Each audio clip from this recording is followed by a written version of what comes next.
Pourquoi tant de mots, pourquoi tant de larmes, des nations en armes, tant de tristes sorts, le mal et la mort.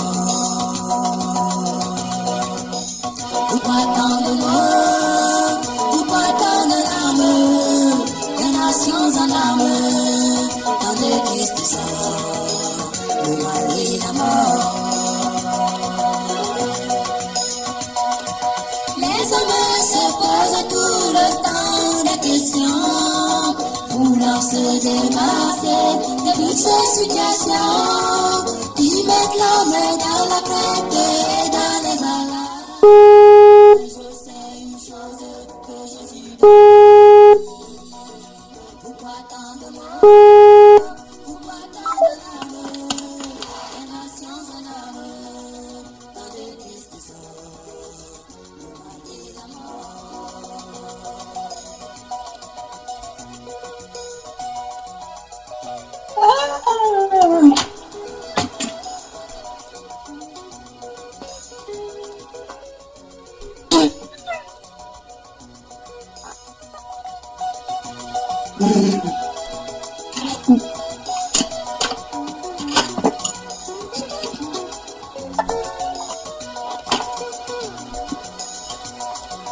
Tout le temps, l'homme se retrouve dans ses mauvais penchants, car il fait non ce qu'il aime, mais le mal qu'il est dans. Tous les plaisirs de la terre le laissent satisfaire, mais avec Jésus qui l'on est toujours comblé. Pourquoi tant de mots, pourquoi tant de larmes, des nations en armes, tant de tristes sorts, Le mal et la mort.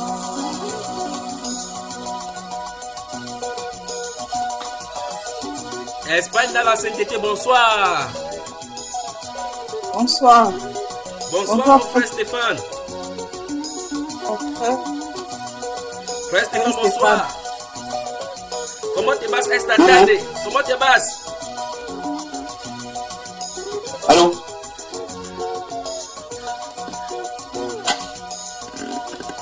Pour trouver le vrai bonheur, si tu veux la délivrance, crois en Jésus le sauveur, qui séchera tes larmes. Tu ne plaindras plus la mort, avec lui tu seras fort.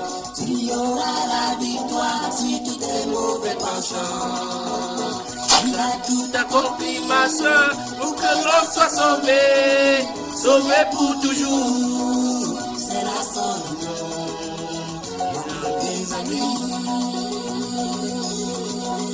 La seule île, tu entends, n'est-ce pas?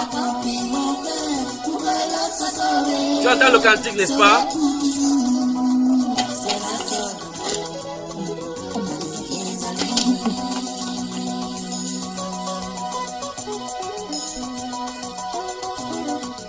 La seule ligne, tu suis la cantique, n'est-ce pas?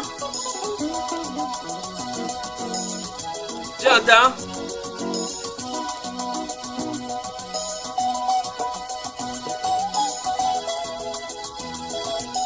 Tu entends le cantique, n'est-ce pas?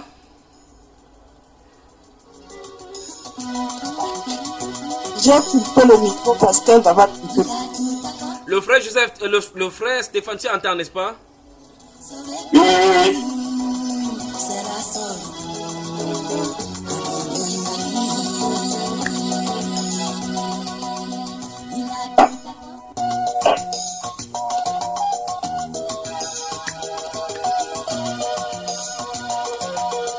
Vamos a trabajar esta tarde de jueves.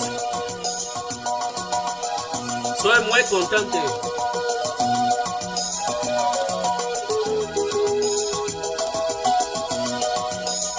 Hola, Betel.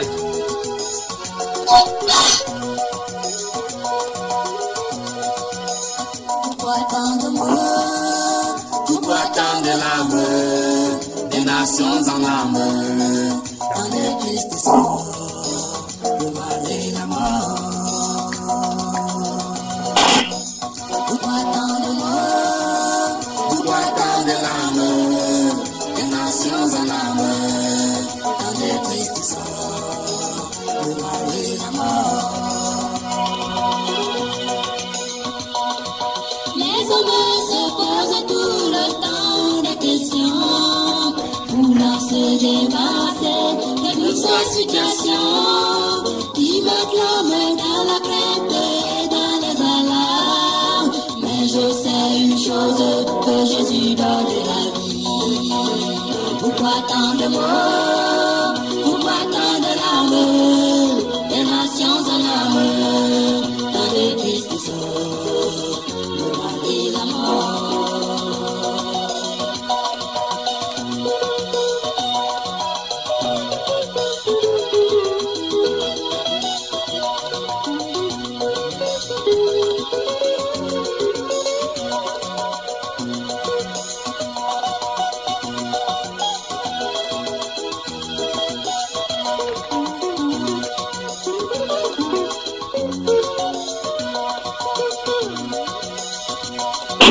Tout le temps l'homme se retrouve dans ses mauvais penchants, car il fait non ce qu'il aime, mais le moins qu'il est dans.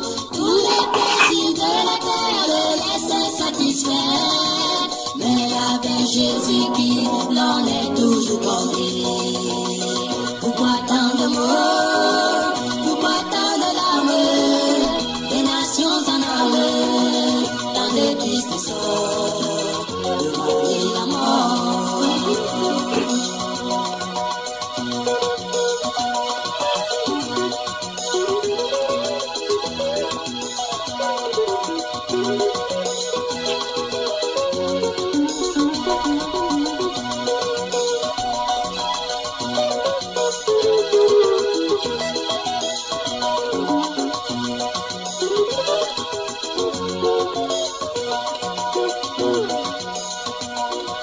Vous trouvez le vrai bonheur si tu veux la délivrance. Crois en Jésus le Sauveur, il séchera tes larmes. Tu ne craindras plus la mort, avec lui tu seras fort. Tu auras la victoire sur tous tes mauvais penchants. Il a tout accompli Pour que l'on soit sauvé, sauvé pour toujours. C'est la son amour. Des amis.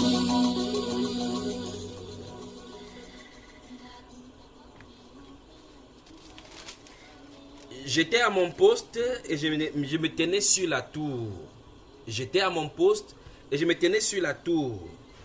Je veillais pour voir ce que l'Éternel me dirait et ce que je répliquerais après ma plainte. L'Éternel m'adressa la parole et il dit: écris la prophétie, grave-la sur des tables afin qu'on la lise couramment, car c'est une prophétie dont le temps est déjà fixé.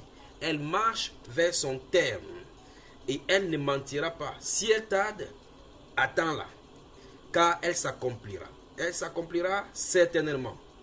Puis la Bible déclare: voici quand l'Éternel des armées l'a résolu. Les peuples travaillent pour le feu, les nations se fatiguent en vain, car la terre sera remplie de la connaissance de l'Éternel, comme le fond de la mer par les eaux qui le couvrent. Malheur à celui qui fait voir son prochain, à toi qui verses ton outre et qui l'énivre, afin de voir sa nudité. Puis la Bible déclare: tu seras rassasié de honte plus que de gloire. Bois aussi toi-même et découvre-toi. La coupe de la droite de l'Éternel se tournera vers toi et l'ignominie souillera ta gloire, car les violences du Liban retomberont sur toi. À quoi sert une image taillée pour qu'un ouvrier la taille? À quoi sert une image en fonte et qui enseigne le mensonge? Dit la Bible. À quoi sert une image en fonte qui enseigne le mensonge? Pour que l'ouvrier l'ait faite. Pour que l'ouvrier l'ait faite. Pour que l'ouvrier là qui l'a faite place en elle sa confiance, tandis qu'il fabrique des idoles muettes. Malheur à celui qui dit au bois: lève-toi, à une pierre muette, réveille-toi. Donnera-t-elle instruction? Voici, elle est garnie d'or et d'argent, mais il n'y a point en elle un esprit qui l'anime. L'Éternel est dans son saint temple. Espagne dans la sainteté, bonsoir. Bonsoir, bonsoir. Comment tu vas, mon frère? Comment tu vas, ma soeur? Je vais bien par la grâce de Dieu. Je viens de lire un extrait du livre d'Habakkuk. Je vais toujours très bien. Bienvenue au rendez-vous. Amen. Ça, c'est mon passage préféré. Habakkuk, chapitre 2, verset 3. Voilà. Voilà, je suis à votre service ce soir. Bethel veut également. Bethel me voyait danser tout à l'heure. Là, comme je dansais, je cadençais. Elle me met danser. Elle croyait que c'était elle, puisqu'elle est en rouge, je suis en rouge. Elle croyait que c'était elle c'était son image, quoi. Alors, la sœur Lina. Elle voit son image et elle t'imitait. Ouais, elle m'imitait comme je dansais là. Bonsoir, que Dieu vous bénisse, que Dieu vous bénisse. Amen, que Dieu te bénisse là-bas. Amen, amen. Tu as passé un agréable séjour ici à la maison, ici à Douala, n'est-ce pas? Oui, Le même soir. oui. Le même Frère Stéphane, tu es à Madrid? Négatif, il n'est pas à Madrid. Réponds d'abord à ma question. Le soir que tu es parti, les transformateurs de notre quartier a brûlé, ça a grillé tous les appareils du quartier. Ah bon? Oui. Waouh! Ça n'attendait que je parte. Donc ton onction était tellement forte que tu as grillé tout le quartier une fois, quoi. Oh. Bon, je crois que ton Peut-être les démons qui sont sortis là se venger seulement. je pense que tu as passé un excellent séjour au Cameroun, n'est-ce pas? Non, en fait, le Cameroun là, c'était divisé en plusieurs parties. Bien que ça soit. Mais vraiment, j'ai rendu témoignage quand je suis arrivé. Tout le monde me demandait seulement que, mais le frère Junior, là, il est même comment vrai. On a fait la réunion sur toi. Avec la sœur Grâce, c'était la réunion. Chacun posait des questions. La sœur Grâce enlève souvent son foulard.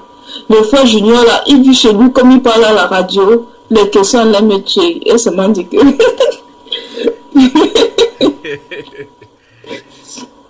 Et ça m'a dit qu'il y a un endroit chez lui dans son salon que quand tu piétines l'endroit là, si tu n'es pas c'est-à-dire avec Dieu, toi-même tu quittes. C'était ma réponse. Bon, on appelle ça le tatami, n'est-ce pas? Oui. Bon. Et franchement, c'était vraiment un témoignage. J'ai dit à la sœur, s'il te plaît, pas maintenant. Oh. Bon, le temps que Bethel se met en état, on voit un extrait dans du tatami. Désolé, oui. Voilà. On va voir un extrait du tatami. C'est quoi, tu veux quoi? Tu as sonné. Coupe le micro donc. Voilà, un extrait de tatami. Voilà donc. Alors, on y va. On y va.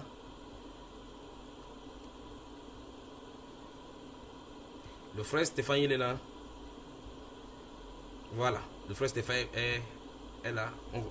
Extrait de tatami maintenant.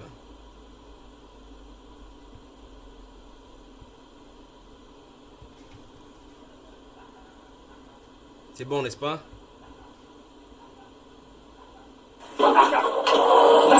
Sors! Allez, sors! Au nom de Jésus Nazareth! Lâche-la! Sors! Allez! Sors! Quitte! Au nom de Jésus Nazareth! Au nom de Jésus Nazareth! Au nom de Jésus Nazareth! Au nom de Jésus Nazareth! Au nom de Jésus Nazareth! Au nom de Jésus Nazareth! Sors!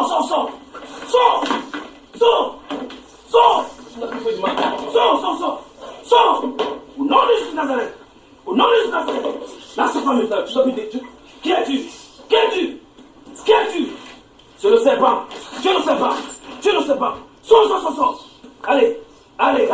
Donc ça c'est le tatami, n'est-ce pas, Linda? Tu te souviens de cet endroit-ci? Donc quand tu te mets là-bas, ça commence dans ton corps, n'est-ce pas? Oui. Bon. Rien n'est, c'est-à-dire, ça me toque. Oui. C'est le tatami. Elle ne t'appartient pas. Tu veux gâter son foyer. Allez! Oui!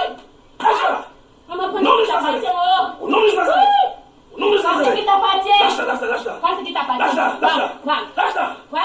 Sors! À tout le monde. Au nom de Jésus de Nazareth.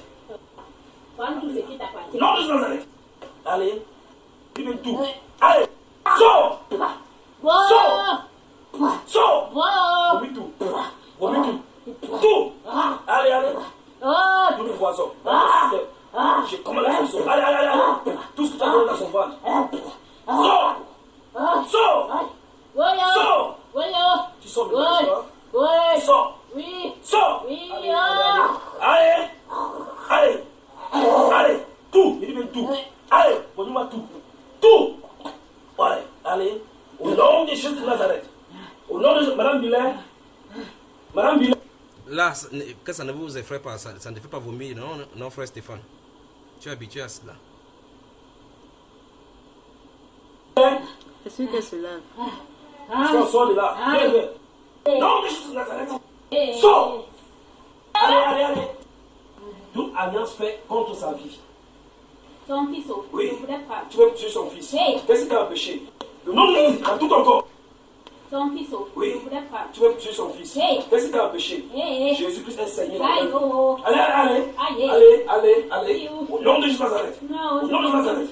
Allez. Je n'ai fait Tu prends tout ce que tu as fait dans leur vie, dans leur corps. Aïe, oh. Je commande au nom de Jésus de Nazareth. Hey. Maintenant, sors. Aïe, oh. Sors. Oui, oh. Toi, Maman. avec tous ces esprits. Maintenant, je commande dans tout ton corps, tout ton corps, tout ton corps, tout ton corps, tout ton corps. Au nom de Nazareth, au nom de Nazareth, au nom de Nazareth, au nom de Nazareth, au nom de Nazareth, au nom de Nazareth, au nom de Nazareth. Lâche-la, tout ton corps, tout ton corps, tout ton corps, au nom de Jésus. Le nom de Jésus, dans tout ton corps, dans le nom de Jésus de Nazareth. Hey. Au nom de Jésus de Nazareth. One, two. Au nom de Jésus de Nazareth. Tu vas. Sors, Hey, pardon. sors. Je Tu ne vas sors. plus jamais le. Oui. Quitte cette fille maintenant. Pour que tu Tu mérites. quittes même la vie de leur maman. Allez, sors maintenant. Parce que le travail sera lassé. 1, 2, 3, lâche-la maintenant. C'est parti. Allez. Au nom de Jésus de Nazareth. Allez. Quittez. Quittez, commande. Lève la pied. Mets ça en bas. Mets ça en bas là où. Allez. Au nom de Jésus de Nazareth. Allez. Allez. Allez, allez, allez. Allez, allez. Allez. Au nom de Jésus de Nazareth. Au nom de Nazareth. Suis. Sors. Je te commande de quitter. Je te commande. Lève la pied. Mets ça en bas. Mets ça en bas là où c'est ça sointé. Dépose le téléphone. D'accord. Dépose le téléphone. Voilà. Maintenant, viens. Au nom de Jésus de Nazareth. Déjà, comme ça, tu gardes quand même. Au nom de Jésus de Nazareth. Il faut que tout ce qui est amené là sort. Au nom de Jésus de Nazareth. Allez. Au nom de Jésus de Nazareth. Allez. Sors. Tout est poison. Je commande, tout est poison, sort dedans. Tout ce que je mets dans ce système. 1, 2, 3. C'est parti. Sors. Allez. Sors. Allez. Sors. Je suis sa bouche. Sors. Tu veux même là, d'accord. Sors. Il met tout est poison dans son corps. Tout est poison dans son système. Je commande au nom de Jésus de Nazareth. Allez, sors. Vomis tout. Au nom de Jésus de Nazareth. Coco. Au nom de Jésus de Nazareth. Au nom de Jésus de Nazareth. Suivez là. Au nom de Jésus de Nazareth. Allez, on la met ici. Au nom de Jésus de Nazareth. Lâche-la. Hey! Tout. Hey! Tout. Vomis tout. Au nom de Jésus de Nazareth. Au nom de... Sors. Tout. Ok. Sors. Au nom de Jésus... Non, laisse la bosse dans sa bouche. Sur sa bouche. Sors. Tout est poison. Tout. Allez! Hey! Sors-moi tout ce que tu as mis dans son corps. Tu l'as la vie maladive. Allez, 1, 2, 3, c'est parti. On est au nom de Jésus de Nazareth. Toi, tout ce que tu donnais dans la nuit. Je commande 1, 2, 3, c'est parti. Au nom de Jésus, fais attention. Au nom de Jésus de Nazareth. Au nom de Jésus de Nazareth. Essuie ses Allez, narines. c'est parti. Au nom de Jésus de Nazareth. Au nom de Jésus de Nazareth. Au nom de Jésus de Nazareth. C'est bon. Au nom de Jésus de Nazareth. Voilà. Frère Stéphane, rebonsoir. Bonsoir, frère Junior. J'espère que quand tu vois les vomissures comme ça ne te fait pas vouloir vomir. Il faut avoir assez d'amour pour les gens pour prier et puis que ces choses se passent comme ça. D'accord? D'accord. Donc ne crains pas. On va en parler. On va parler de beaucoup d'autres choses. D'accord, frère? On va parler de beaucoup d'autres choses. Qu'est-ce qu'on fait? On prend un prochain encore, un extrait. Voilà. On prend un extrait. Un extrait et puis on va commenter. Bethel dort déjà, la soeur là. C'est le temps qu'elle dorme et puis on va aller. Vous êtes prêts? Frère Stéphane, il sait pourquoi il s'en le fait, c'est pour ta foi là. Voilà.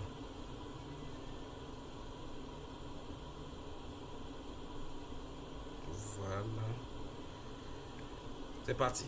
Au nom de Jésus-Christ. Prends ça, prends ça. Laisse. Au nom de Jésus. Linda, c'est toujours le tatami, n'est-ce pas? Il ne t'entend pas. Tu reconnais? Oui, Père Junior. J'ai l'impression que je suis mal. Je vais déjà même arriver encore. Alors, on écoute. Au nom de Jésus. Au nom de Jésus-Christ. Qu'est-ce là? Bouge ta bouche, ton mari là que tu voulais épouser, non? Jésus-Christ Nazareth. Là.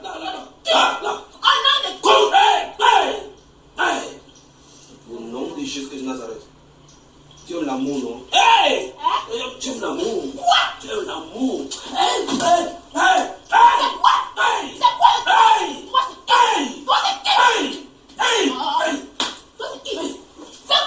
Au nom de Jésus-Christ.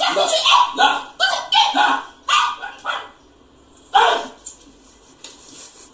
Au nom de Jésus-Christ Nazareth. C'est pas fini ici. Au nom de qui?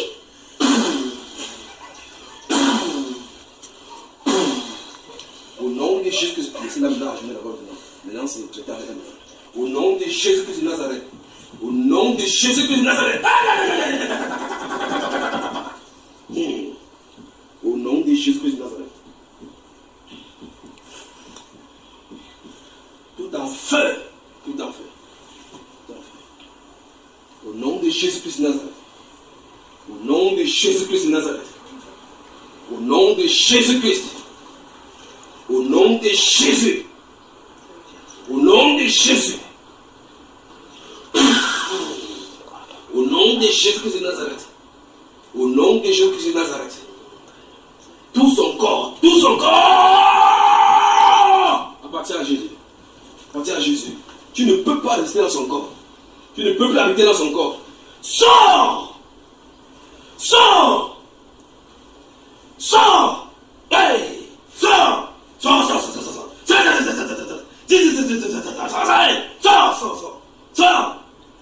ne peux pas habiter là-dedans. Tu ne peux pas habiter là-dedans.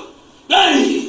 Tu ne peux pas habiter là-dedans. Hey! Tu ne peux pas habiter. Ne t'appartiens pas. Hey! Sors de son corps. Sors. Hey! Tu ne peux pas habiter. Tu ne dois pas habiter dans son corps. Tu ne dois pas habiter dans son corps. Au nom de Jésus-Christ de Nazareth. Hey! Tu ne peux pas habiter dans son corps.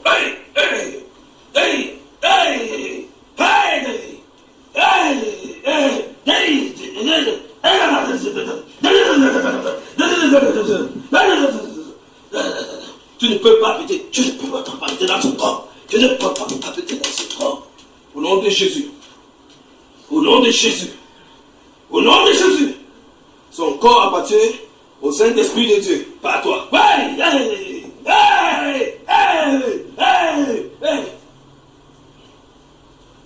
Au nom de Jésus. Au nom de Jésus. Au nom de Jésus. Maintenant, vous voulez savoir ce que c'est ça, n'est-ce pas? Vous voulez savoir? Oui. Au nom de Jésus-Christ de Nazareth. Au nom de Jésus-Christ de Nazareth. Au nom de Jésus-Christ de Nazareth. Qui es-tu? Bon. Il sort ou bien on pose la question. Il sort? Qu'ils nous disent d'abord. Il sort. Sors! Ils me disent d'abord, tu inventes des choses déjà. Hey! Sors!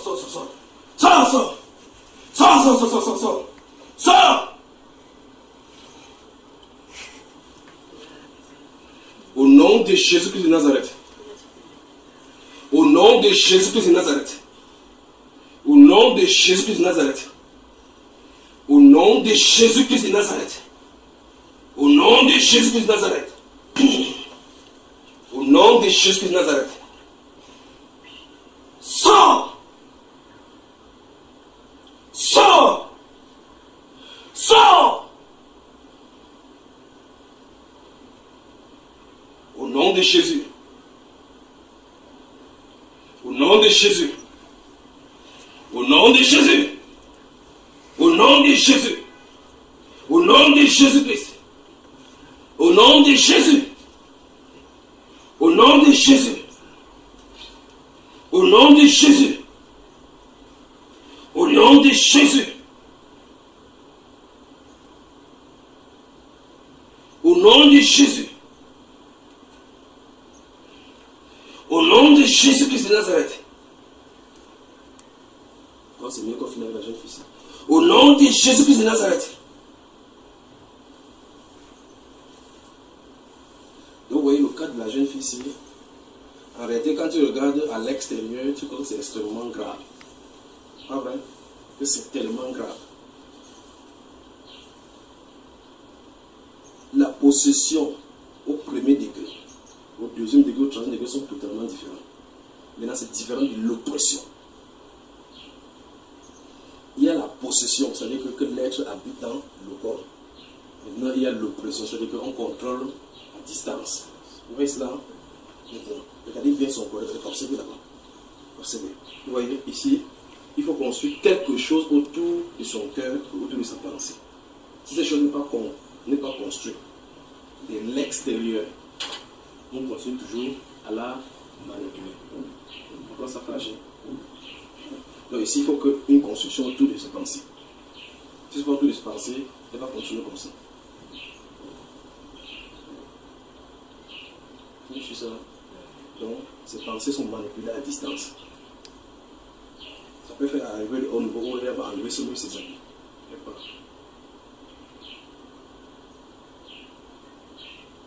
Au nom de Jésus, donc en réalité, ceci est plus grave que ça. Donc, pour le garçon, ce qui est au sol, ça peut être très grave parfois, celle-ci. Celle-ci, son rôle, c'est seulement de. Dès qu'on va construire toutes ces choses autour d'elle, ce qu'elle va faire maintenant, c'est de maintenir cela, maintenir le bloc. Un peu comme quand les policiers vont en guerre, quand on met les boucliers. Il faut maintenir cela. Si on maintient, il n'y aura plus d'attaque à l'extérieur, de l'extérieur. Si on envoie l'attaque, ça touche à l'extérieur. Au nom de Jésus-Christ de Nazareth. Au nom de Jésus-Christ de Nazareth. Au nom de Jésus-Christ de Nazareth. Toi, esprit de forêt. Toi, esprit de forêt. Toi, esprit de forêt. Sors de ces garçons. Sors. Sors. Sors. Sors maintenant. Maintenant. Libère maintenant. Libère-le. Libère-le maintenant. Libère-le. Libère-le. Libère-le. Au nom de Jésus. Libère-le maintenant. Au nom de Jésus-Christ de Nazareth. Au nom puissant de Seigneur Jésus-Christ. Libère-le. Libère-le. Libère-le. Libère-le. Au nom de Jésus. Sors. Sors. Sors. Sors. Sors. Sors. Sors. Sors de lui maintenant. Sors. Sors. Sors. Au nom de Jésus. Sors. Sors. Sors. Au nom de Jésus-Christ de Nazareth. Sors. Sors. Au nom de Jésus-Christ de Nazareth. Sors. Ça, c'est plus grave que la fille qui fait le bruit là-bas. Sors. Sors. Sors. Sors. Ceci également, c'est passé au travail comme ça des marabouts. Ça, c'est le marabout. Ça, c'est l'alliance avec chez le marabout. Vous partez chez le marabout, vous distribuez les choses. Le marabout, c'est travaille avec l'esprit des forêts. Sors, sors, sors, sors. Dans son esprit, il contacte son esprit dans la forêt. Sors, sors, sors de lui maintenant. Sors de lui, sors de lui, sors de lui, sors de lui. Sors, sors, sors. Sors. Hey, sors. Sors. Au nom de Jésus-Christ. Au nom de Jésus-Christ de Nazareth. Sors. Sors. nom de Jésus. Au nom de Jésus. Au nom de Jésus. Sors!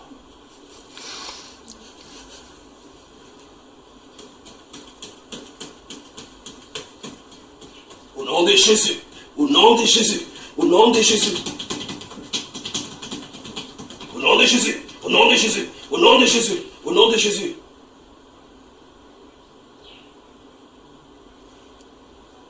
Lève-toi, tu es libre. Lève-toi, lève-toi, lève-toi.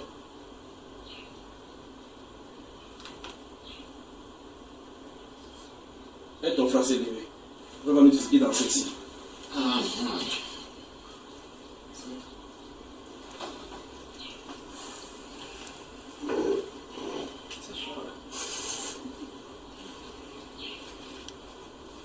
Mon doudou. Oui, c'est quoi? Ah, Doudou. c'est quoi? Mon doudou. Doudou. Hey! Au nom de Jésus-Christ de Nazareth. Au nom de Jésus-Christ de Nazareth. La sœur Linda, pourquoi tu ris?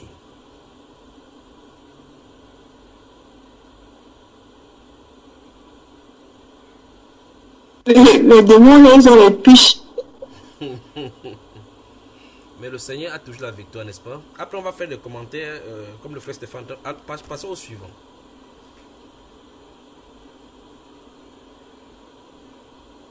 Voilà. La personne entre.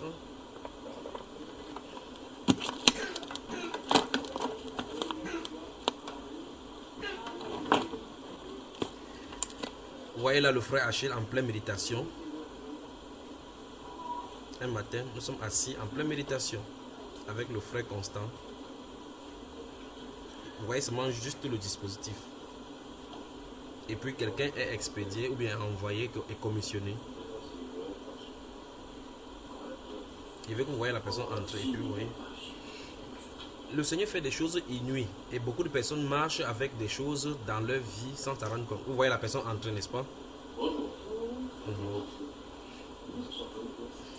Voilà la personne. Et voilà la personne qui l'accompagne. Voilà comment ça commence. Il s'essaye. Donc, il y a juste un peu.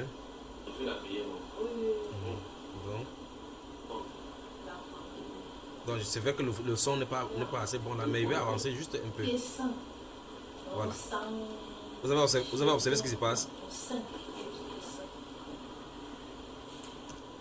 Qu'est-ce que j'ai pris, Linda?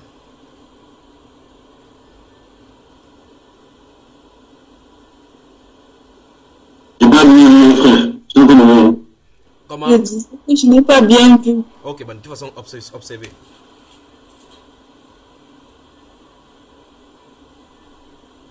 Donc, qu'est-ce que vous voyez? La Bible. Voilà, simplement la Bible. Voilà.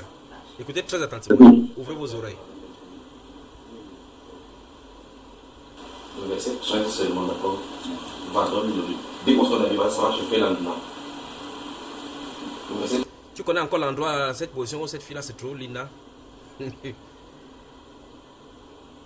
On appelle ça quoi? Le tatami, n'est-ce pas? Le tatami. Ça, c'est le tatami. Voilà, maintenant. Tu as déjà vu cela. Vas-y, lève-toi, tiens-toi debout, mets ta chaise au bas, crache debout la Bible. Tu lis trop la Bible. C'est la chaise. On se tient là où il y a la chaise. Voilà le frère Achille. Non, c'est pas toi qui lis. Donne-lui la Bible. On se tient là. Tiens-toi là-bas, madame. Voilà le frère Constant. Donne-lui. Verset 13. Soyez prêts, d'accord? Le chapitre 10. Juste le verset 13. Car quiconque invoquera le nom du Seigneur sera sauvé. Encore. Car quiconque invoquera le nom du Seigneur sera sauvé. Encore. Car quiconque invoquera. La sœur Linda, pourquoi tu ris? Tu as l'expérience de cet endroit-là. Le frère Stéphane, pourquoi ta sœur rit?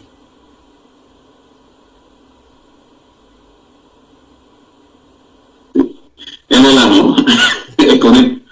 Moi, je dois couper l'enseignement. Ok.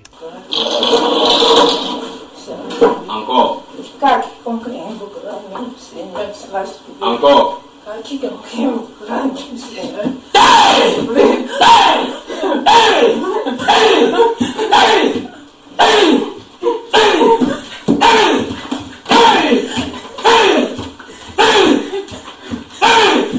Encore. Quiconque invoquera le nom du Seigneur sera sauvé.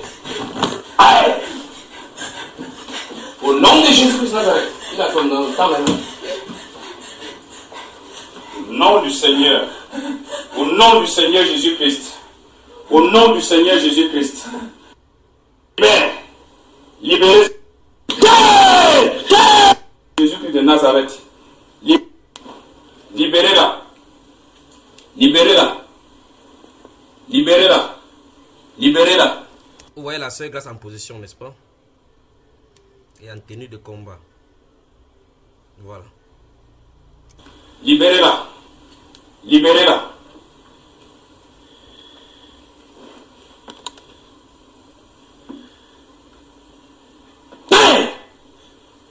Quitte-la maintenant. Quitte-la. Quitte-la. Quitte-la.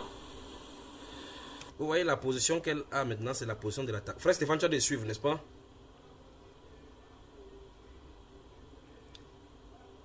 Ça, oui, ça c'est l'attaque. Cette position-ci, c'est la position de l'attaque. Voilà, observez.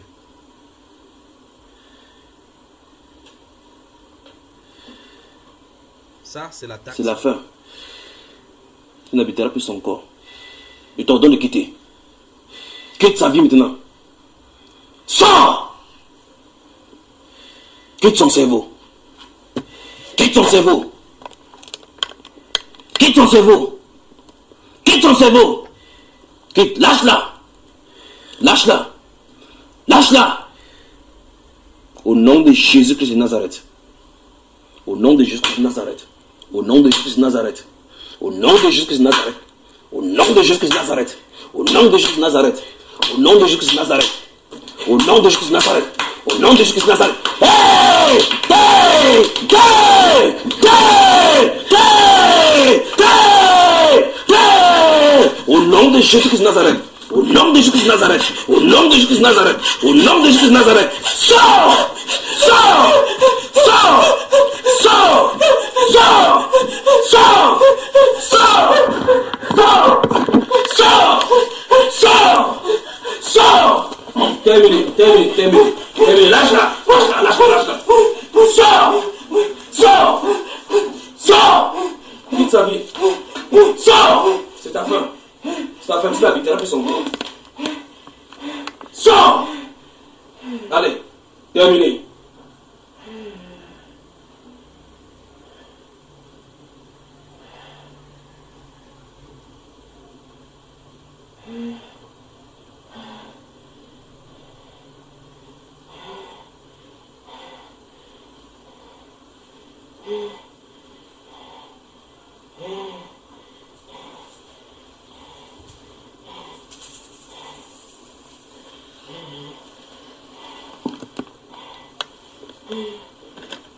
Au nom de Jésus-Christ de Nazareth, vomit tout ce que tu as mis dans son ventre. Tous tes poisons, c'est terminé. Vomis-moi tout ça. Sors-moi tout ça. Sors tout ça. Sors tout. Hey! Sors tout. Tout. Sors tout. Sors tout. Sors tout. Sors tout. Tout ce que tu as mis dans son ventre. Sors tout. Sors tout. Sors tout. Sors tout. Sors tout. Sors tout. Tout ce que tu as mis dans son ventre. Hey, sors tout. Sors tout. Au nom de Jésus-Christ de Nazareth. Au nom de Jésus-Christ de Nazareth. Au nom de Jésus-Christ de Nazareth. Sors tout. Au nom de Jésus-Christ. Au nom de Jésus-Christ de Nazareth. Au nom de Jésus-Christ de Nazareth. Sors tout ce que tu as mis dans son ventre. Au nom de Jésus-Christ de Nazareth. Au nom de Jésus-Christ de Nazareth. Au nom de Jésus-Christ de Nazareth. Au nom de Jésus-Christ de Nazareth. Au nom de Jésus-Christ de Nazareth. Au nom de Jésus-Christ. Au nom de Jésus-Christ de Nazareth. Au nom de Jésus-Christ de Nazareth. Au nom de Jésus-Christ de Nazareth. Au nom de Jésus-Christ de Nazareth. Sors! Sors! Sors! Sors! Sors! Sors! Sors! Au nom de Jésus-Christ. Au nom de Jésus-Christ. Sors! Sors! Sors! Sors! Sors! Sors tout! Sors tout! Sors ça! Sors! Sors! Sors! Sors! Sors! Sors! Hey! Sors! Sors! Sors! Sors! Sors! Sors! Sors! Sors! Sors! Au nom de Jésus-Christ de Nazareth. Sors! Au nom de Jésus-Christ de Nazareth. Sors! Sors! J'ai mis tout est poison. Tout! Sors! Au nom de Jésus. Au nom de Jésus. Sors! Sors! Sors! Sors!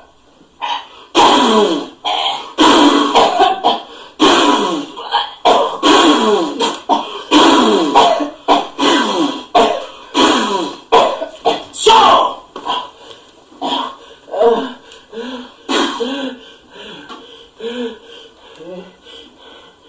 Au nom de Jésus-Christ de Nazareth. Au nom de Jésus-Christ de Nazareth. Au nom de Jésus-Christ de Nazareth. Au nom de Jésus-Christ de Nazareth. Vomis-moi tout ça, tout est poison, tout est substance dans son sang. Commande. Allez, c'est terminé. C'est terminé. Au nom de Jésus-Christ de Nazareth. Au nom de Jésus-Christ de Nazareth. Sors! Sors! Sors! Sors! Sors! Vomis tout! Vomis tout ça! Tout! Sors! Sors! Tout est poison. Il habitera plus son corps. Terminé! Terminé! Terminé! Sors! Hey! Sors! Sors! Sors! Sors! C'est pas terminé, c'est pas terminé. C'est pas terminé. Sors! Sors! Vomis tout ça. Vomis tout ça. Vomis tout ça. Sors! Sors! Sors! Sors! Au nom de Jésus. Au nom de Jésus-Christ de Nazareth. Au nom de Jésus de Nazareth. Sors! Sors! Sors! Sors! Au nom de Jésus de Nazareth. Sors! Sors, tout est poison. Tout est poison. Au nom de Jésus-Christ de Nazareth. Au nom de Jésus-Christ de Nazareth. Au nom de Jésus-Christ de Nazareth. Au nom de Jésus-Christ de Nazareth. Sors! Sors! Terminé. Au nom de Jésus-Christ de Nazareth. Au nom de Jésus-Christ de Nazareth. C'est terminé. Terminé. C'est ta fin dans sa vie aujourd'hui. Tu ne détruiras plus sa vie. Jésus-Christ a ordonné sa délivrance aujourd'hui. Sors maintenant. Sors! Sors! Sors! Sors! Sors! Sors! Sors! Sors! Au nom de Jésus-Christ. Au nom de Jésus-Christ. Toi totem. Totem. Toi totem. Toi totem. Toi totem. Toi totem. Toi totem. Sors! Vomis tout.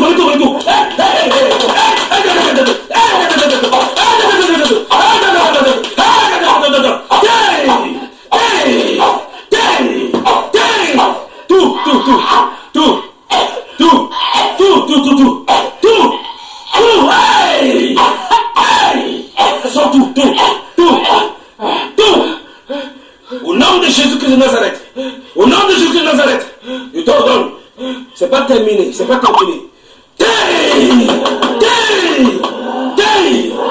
tout. Au nom de Jésus. Son bas-ventre n'est pas ton lieu de résidence. Quitte maintenant. Quitte.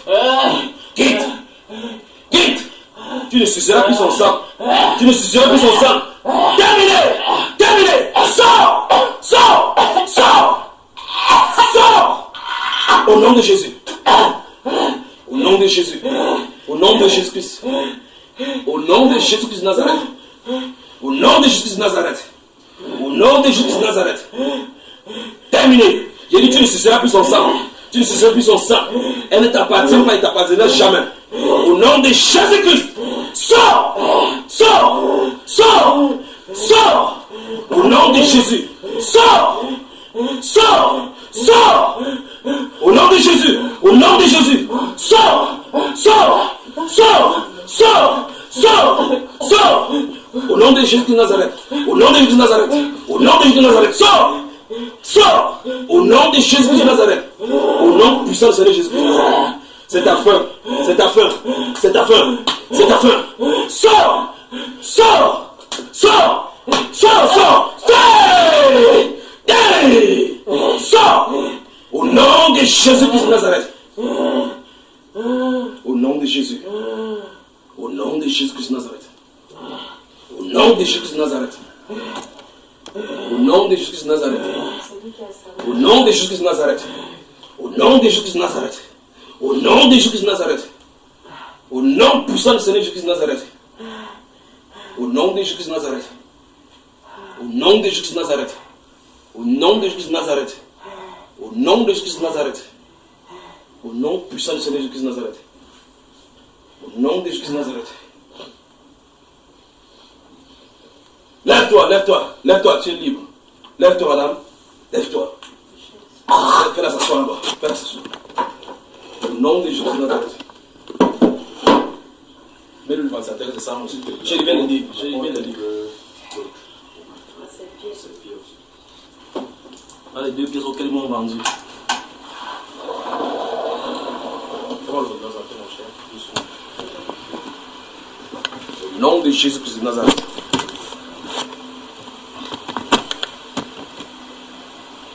Voilà, voilà. Espagne dans la sainteté, bonsoir.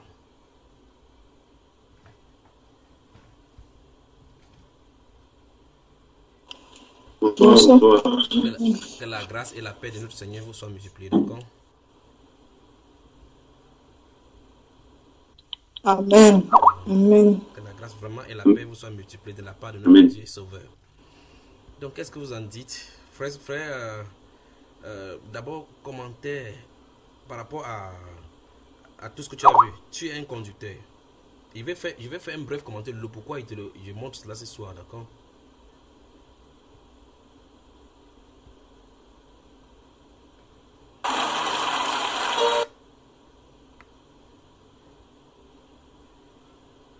Alors, frère Stéphane, tu as la parole.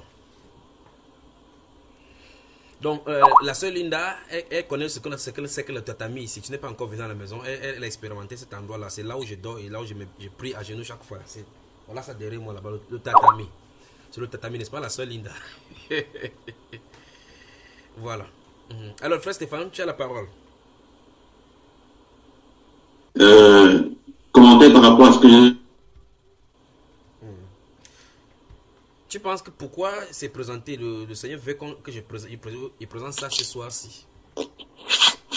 Ces extraits-là.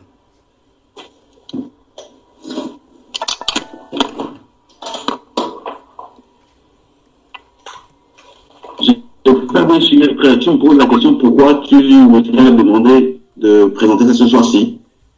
À ton avis, pourquoi je te le présente, toi, en tant que conducteur?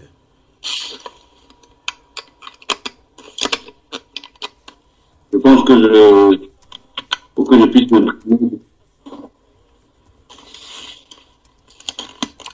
de la chose, même, donc, J'avoue de ce que les gens font, que ton micro n'est pas de Dieu. On ne t'entend pas du tout. Pas du tout. Il n'entend pas ton son. Il y a plus de bases là. Je sais pas pourquoi. Attends un peu, attends un peu. Oui.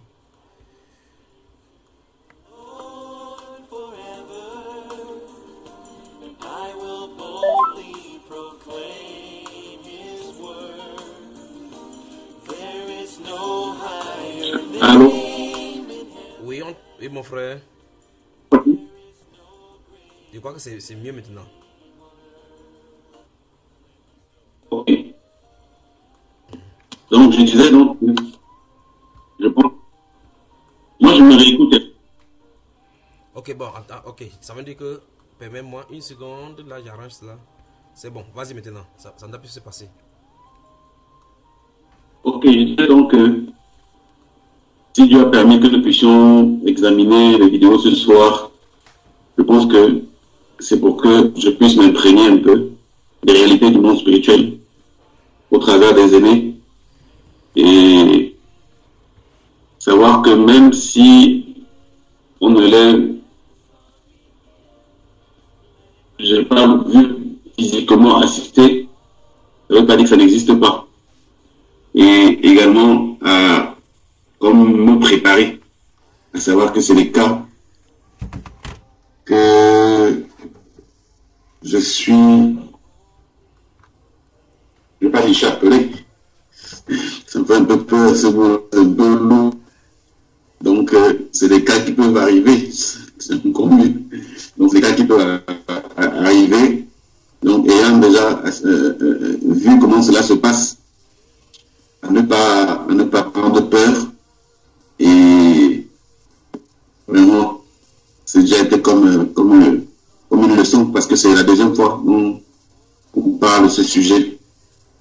Donc, pour moi, c'est déjà comme une préparation. Donc, voilà, je pense que ça ferait. Alors, j'ai le principal, c'est l'un des buts pour lequel je vois ça. L'un des buts pour lequel je sens de te présenter ça, c'est parce qu'il y a des gens autour de toi et que tu vas rencontrer, des femmes particulièrement, qui vivent avec des gens qui ont une double vie. Et donc, qui sont habités par des esprits que ces gens-là mettent dans leur corps pour pouvoir les contrôler, sucer leur énergie et les diriger. Mais ces personnes-ci, dont je suis en train de parler, s'appellent les sœurs en Christ. Donc, elles sont possédées au sens propre. Mais elles sont en pleine assemblée. Elles chantent le nom de Jésus. Elles chantent « Ah, que Dieu nous vienne seulement en aide ». Donc, il y a des femmes qui habitent avec des francs-maçons, d'autres qui ne savent même pas que ce sont des francs-maçons. Et ces personnes-là viennent déverser dans leur vie des substances. Quand ils font le travail astral, ils font des travail astral. Quand ils reviennent, quand ils se déchargent sur leurs femmes, ils déposent des démons. Donc, le corps des femmes sont devenus des passoires ou bien des portes pour d'autres dimensions pour eux. Et le plus grave que je suis en train de dire ici, c'est que ces femmes-ci sont au milieu chrétien, mais ne savent pas qu'ils ont besoin de délivrance. Et tu vas les rencontrer. Et Dieu va t'utiliser pour elles. Donc ne crains pas, d'accord mon cher? D'accord. Le nom de Jésus est suffisant. Le nom de Jésus est suffisant. Donc le tatami est ici. Donc tu peux aussi avoir ton tatami chez toi. Peut-être en plein salon, là tu peux aussi avoir ton tatami. Donc bonsoir et bienvenue. On peut commencer maintenant ce soir. Que Dieu te bénisse, que Dieu te bénisse, que Dieu te bénisse. Donc ces choses-ci, il faut le discernement des esprits pour cela. Et suivre la direction du Seigneur. Pour un, ça peut être le verset biblique tel que le Saint-Esprit a donné là pour qu'il lise. Et puis ça déclenche. Pour l'autre, c'est juste un commentaire. Pour l'autre, c'est juste un regard. Pour l'autre, c'est juste une approche. Et puis, tout déclenche. D'accord? D'accord. Le Seigneur est vivant. Alors, la sœur Linda, tu as la parole. Parle-nous. Je ne sais pas ce dont tu veux qu'on parle. Ou bien tu as ton témoignage à donner. Ou bien tu as n'importe quoi à dire. Je suis à votre service ce soir.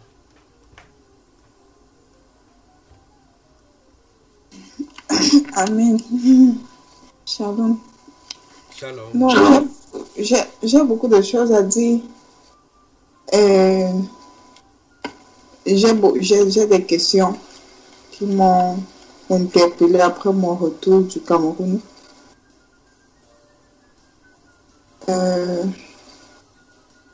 Bref, l'expérience que j'ai eue, c'est une expérience de confrontation entre le monde des ténèbres et l'Esprit de Dieu.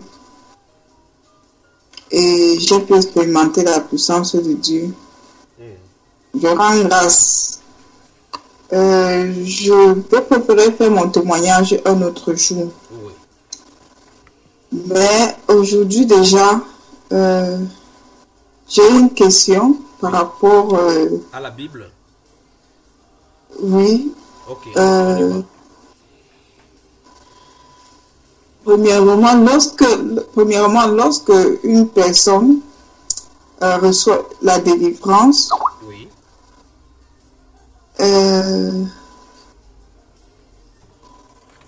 La délivrance est toujours complète, ou il peut y avoir des cas où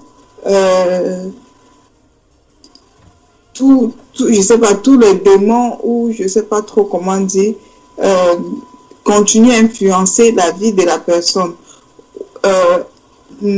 Après, ça c'est le premier volet. Le deuxième, après une délivrance, est-il automatique qu'un chrétien ou qu'une personne reçoive le Saint-Esprit, ou cette personne doit-elle chercher le Saint-Esprit? Donc, il n'y a pas de verset biblique pour dire que si tu reçois la délivrance, tu dois avoir le Saint-Esprit. Non, il n'y a pas de délivrance, il n'y a pas de verset biblique pour cela. Ça, c'est la première des choses. Mais il y a le verset biblique pour. Il y en a. Les versets bibliques vont dans le sens de. Après que tu aies reçu ta délivrance, ce n'est pas seulement le cas de la délivrance. La Bible déclare par exemple dans le livre de 1 Pierre au chapitre 2, à partir du verset 1, que si vous avez goûté que le Seigneur est bon, prenons cela, prends ça, frère Stéphane. 1 Pierre au chapitre 2. D'abord, on commence par là. Merci pour cette question là, ma soeur.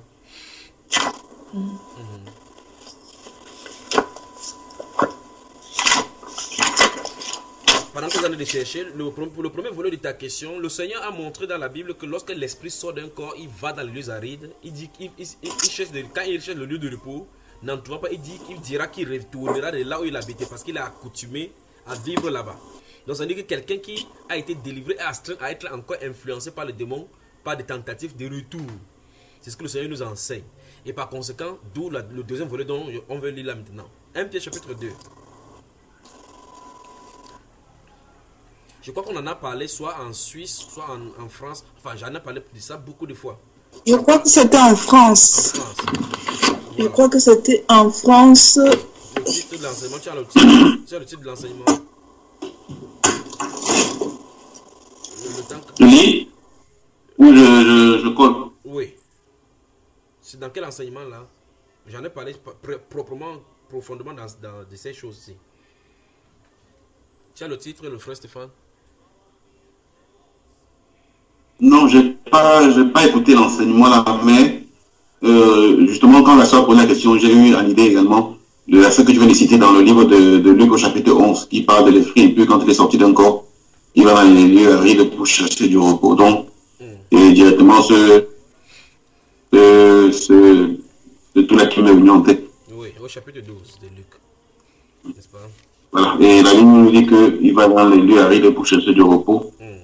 On dit ce qui est étonnant, justement, on dit, et comme le frère a dit, c'est quand tu es délivré, tu es toujours exposé si tu ne mets pas les gars, parce que la Bible nous dit que il va dans les lieux arides pour chercher le repos, n'en trouva point, il dit, je retournerai dans ma maison d'où je suis sorti. Donc il dit ma maison, Oui. on comprend que le mal est des professions, donc appartient encore. Voilà. En fait, Sûrement, il y a encore des choses là qui nous appartiennent, qui ont le droit de pouvoir s'approprier cette chose-là. Dis-nous, frère, vas-y. Non, vas-y, tu développes très bien comme enseignant. Vas-y, développe, mon frère. Donc, justement, quand il dit je retournerai dans ma maison, il dit il n'a pas dû retourner à la maison. Il dit ma. Donc, il y a des choses encore dont il peut se réclamer propriétaire. Et comme nous lisons plus tard, à partir du verset 25, il dit quand il arrive, il la trouve balayée et ornée. On se poserait la question, mais ornée de quoi? Bonne question. Si la maison était vide, on pourrait comprendre. Mais ornée, maintenant de quoi? C'est-à-dire que dans nos vies, de façon consciente ou inconsciente, nous avons mis des hôtels, des balles, des tableaux, des choses qui permettent, qui sont des portes d'entrée pour le malin. C'est pour ça qu'il dit je retournais dans ma maison, parce qu'il y a encore des choses là dans lesquelles il dit ça m'appartient, donc j'ai le droit d'y entrer. Oui. Or, s'il trouvait la maison remplie d'une chose autre que la sienne, il ne pourrait pas y entrer parce que ça ne l'appartient pas. Exact. S'il trouve la maison pleine, vraiment des choses de Dieu, de Saint-Esprit, il ne pourra pas. Parce que dans Galates, la Bible nous dira que l'Esprit et les ténèbres ne peuvent faire chemin ensemble. Donc, on dit alors il s'en va et il prend cet autre esprit plus méchant que lui, il entre dans la maison, s'y établisse de la dernière condition, cet homme est pire que la première. Donc, si on lit le livre de 2 Pierre au chapitre 2 à partir du verset 20 à 22, par exemple, Oui. il nous dira Si après s'être retiré des souilles du monde par la connaissance du Seigneur Jésus-Christ, oui. Voilà. En effet, quel droit y a-t-il à supporter de mauvais traitements pour avoir commis des fautes? Non, tu n'y es Mais pas. si vous supportez... Tu n'y es pas. Tu n'y es pas. Hein? 2 pieds. Va plus dans 2 pieds. Va dans 2 pieds. Ah, je suis à un pied. Pardon. Ouais. 2, verset 20. En effet, si après s'être retiré des souilles du monde par la connaissance du Seigneur et Sauveur Jésus-Christ, ils s'y engagent de nouveau et sont vaincus, leur dernière condition est pire que la première, car mieux valait pour eux n'avoir pas connu la voie de la justice que de se détourner après l'avoir connue. Du saint commandement qui leur avait été donné. Voilà. Il leur est arrivé, qu'on dit, un proverbe vrai, le chien s'est retourné à ce qu'il avait vomi et la truie lavée s'est vautrée dans le bourbier. Donc, Donc, en clair, Comme- on ne doit pas retourner à nos vomissures. Lorsqu'on a rejeté quelque chose, on ne doit pas y retourner. Donc, c'est le point important après la délivrance. Après la délivrance, donc, il y a un style de vie à mener. Parce que quelque chose a donné droit à ces esprits-là à entrer dans nos vies. Et donc, il est très important que lorsque ces esprits sont expulsés, qu'on identifie ces choses-là et on s'en éloigne. Vous voyez, qu'on identifie ces choses, on s'en éloigne. Et comme tu as si bien dit dans ce livre de Luc, au chapitre 11, verset 24 suivant, il a dit, je retournerai dans ma maison. Le gars est habitué là-bas. Il dit qu'ici, il trouve la maison bien balayée et ornée. C'est-à-dire que des choses qui lui donnent le droit. Notez, prenez garde, notez Jean chapitre 14, verset 30. Lis-nous cela, frère. Je crois que c'est la clé même de l'après-délivrance là-bas. Et c'est un style de vie même déjà. Jean chapitre 14, le verset 30. Qu'est-ce que ça dit?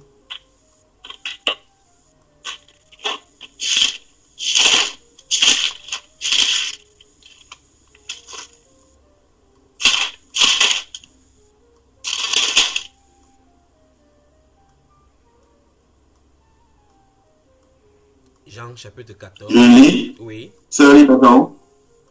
Non, vas-y, lis. Chez elle. Linda. Non, vas-y, lis. Ah, ma je lis, soeur. hein. Ok. Oui. Je ne parlerai plus guère avec vous, car le prince du monde vient, il n'a rien de moi. Relis encore. Il n'y a rien. Mais Attends. Il n'a rien. de moi, C'est quelle version ça? à moi, En moi. Ben voilà. il n'a rien en moi. Voilà, encadré, il n'a rien en moi. C'est bon, c'est ça, c'est ce thème-là. Tout va tourner autour de cela maintenant. Donc, notre Seigneur Jésus dit que le malin vient. Le prince de ce monde aussi vient. Donc, que vous le vouliez ou pas, il viendra. Dans 1 Pierre au chapitre 5, le verset 8 à 10, la Bible déclare que le diable rôde tout autour de nous, n'est-ce pas? Cherchant qui il dévorera. Puis on dit résistez-lui avec une foi ferme. Donc il va venir chercher, il va rôder. Et quand il rôde, qu'est-ce qu'il cherche au juste? On dit cherchant qui il dévorera. Comment il va dévorer quelqu'un? Qu'est-ce qu'il va donner le droit pour qu'il puisse dévorer? Le Seigneur nous met le socle ici, dans Jean chapitre 14, verset 30. Il dit que je ne parlerai plus guère avec vous parce que le prince de ce monde-ci vient. Il n'a rien en moi. Donc, il n'y a pas quelque chose qui peut réclamer dans mon corps, dans mon esprit, dans mon âme. C'est pour cela que dans 1 Corinthiens chapitre 6, verset 19 et 20, car vous avez été rachetés à un grand prix, glorifiez donc Dieu dans votre corps et dans votre esprit qui appartiennent à Dieu. Notez Romains chapitre 6, on va y revenir tout à l'heure. Romains chapitre 6, place au Seigneur. On va revenir sur ça. L'après-délivrance doit être considérée au plus haut point. L'après-délivrance. C'est donc pour cela que certaines personnes viennent. Je crois que dans un enseignement alerte, pourquoi il faut quitter l'église catholique, quelque chose comme ça là. Vous remarquez qu'il y a deux sœurs qui viennent. Je ne parle de l'église catholique, j'expose. Elles sont contentes de voir qu'elles étaient dans les ténèbres et qu'elles voient la vérité. Mais maintenant, au niveau où je leur explique que voici donc la ligne rouge. La ligne rouge, ça veut dire que si vous êtes délivré, voilà ce que vous allez faire. Il y a une qui a dit que non, délivre d'abord la grande sœur, on voit, je vais d'abord voir ce qu'il en est. Je ne sais pas si les êtres humains comprennent l'importance de la délivrance. C'est vraiment dire que vous marchez comme ça, vous avez des êtres spirituels, des êtres désincarnés dans votre propre vie, dans votre corps. Quand vous dormez avec eux. Vous mangez avec eux. Vous faites n'importe quoi de secret, vous faites avec eux. Et très souvent, il vous suggère même des comportements. Il contrôle vos émotions, contrôle vos pensées, oriente vos destinées. Et quelqu'un de se tenir là-bas, de voir une possibilité d'être délivré, renvoie en disant, elle va voir. Je n'ai jamais entendu des choses de plus critiques comme ça. Et on délivre sa soeur devant elle. Elle voit sa délivrance. Elle observe le lendemain comment même le foyer est restauré. Son mari qui l'avait chassé la reprend. Elle ne se pose pas la question. Comment vais-je faire? Il faut que je trouve la délivrance. C'est terrible avec ce siècle, c'est avec les gens, avec l'incrédulité. Donc dans Saint Jean chapitre 14, le Seigneur dit qu'il n'a rien de lui en moi. Donc la phrase « il n'a rien de lui en moi » veut dire il n'a pas le droit de propriété dans mon corps. Donc il ne peut pas venir réclamer que ceci m'appartient, je peux entrer dans ton corps. Ceci m'appartient, je peux te dévorer. Vous voyez cela, n'est-ce pas? Or, regardez encore dans 1 Pierre chapitre 5, dont je citais, il dit « Le diable rôde comme un lion rugissant, cherchant qui dévorera. » Puis il dit « Résistez-lui avec une foi ferme. » Donc ça veut dire que le diable va toujours rôder. Il rôde pour regarder ce que le frère a appelé les portes d'entrée. Les portes d'entrée, ce sont les choses qui lui donnent le droit. Maintenant, dans 1 Jean chapitre 3, le verset 7 et 6, 7, 8, la Bible déclare que le Fils de Dieu a paru afin de détruire les œuvres du diable. Les œuvres du diable et les œuvres de la chair sont connexes.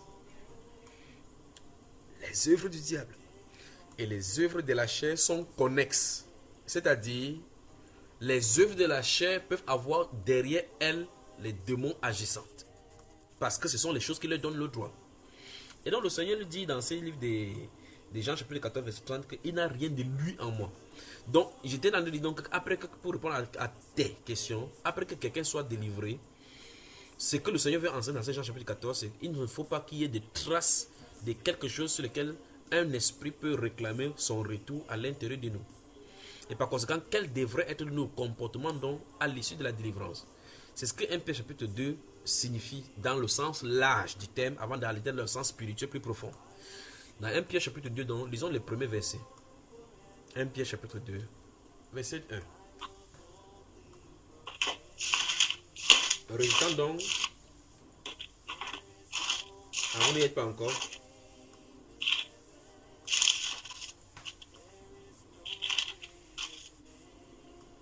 Un Pierre chapitre 2, le verset 1 et verset 2. Je lis. Tu peux lire mon frère, je n'ai pas ma Bible avec moi, donc vous pouvez lire. Il y a eu parmi le peuple de faux prophètes. Tu es dans 2 Pierre là mon frère, je dis 1 Pierre chapitre 2. Ah, 1 Pierre. Excusez-moi. Rejetant donc toute malice et toute ruse, la dissimulation, l'envie et toute médisance. Désirez comme des enfants nouveau-nés le lait spirituel et pur, afin que par lui vous croissiez pour le salut. Allons-y. Si vous avez goûté le Seigneur, que le Seigneur est bon, oui, approchez-vous de lui. C'est bon. La phrase est bonne. La phrase est tout bonnement. Pierre vivant, rejeté par les hommes et ainsi de suite. Mais regardez bien. Donc, en réalité, on dit si vous avez goûté que le Seigneur est bon. Vous remarquez effectivement que ça veut dire qu'il y a eu une approche, un contact avec le Seigneur, sous quelque forme que ce soit.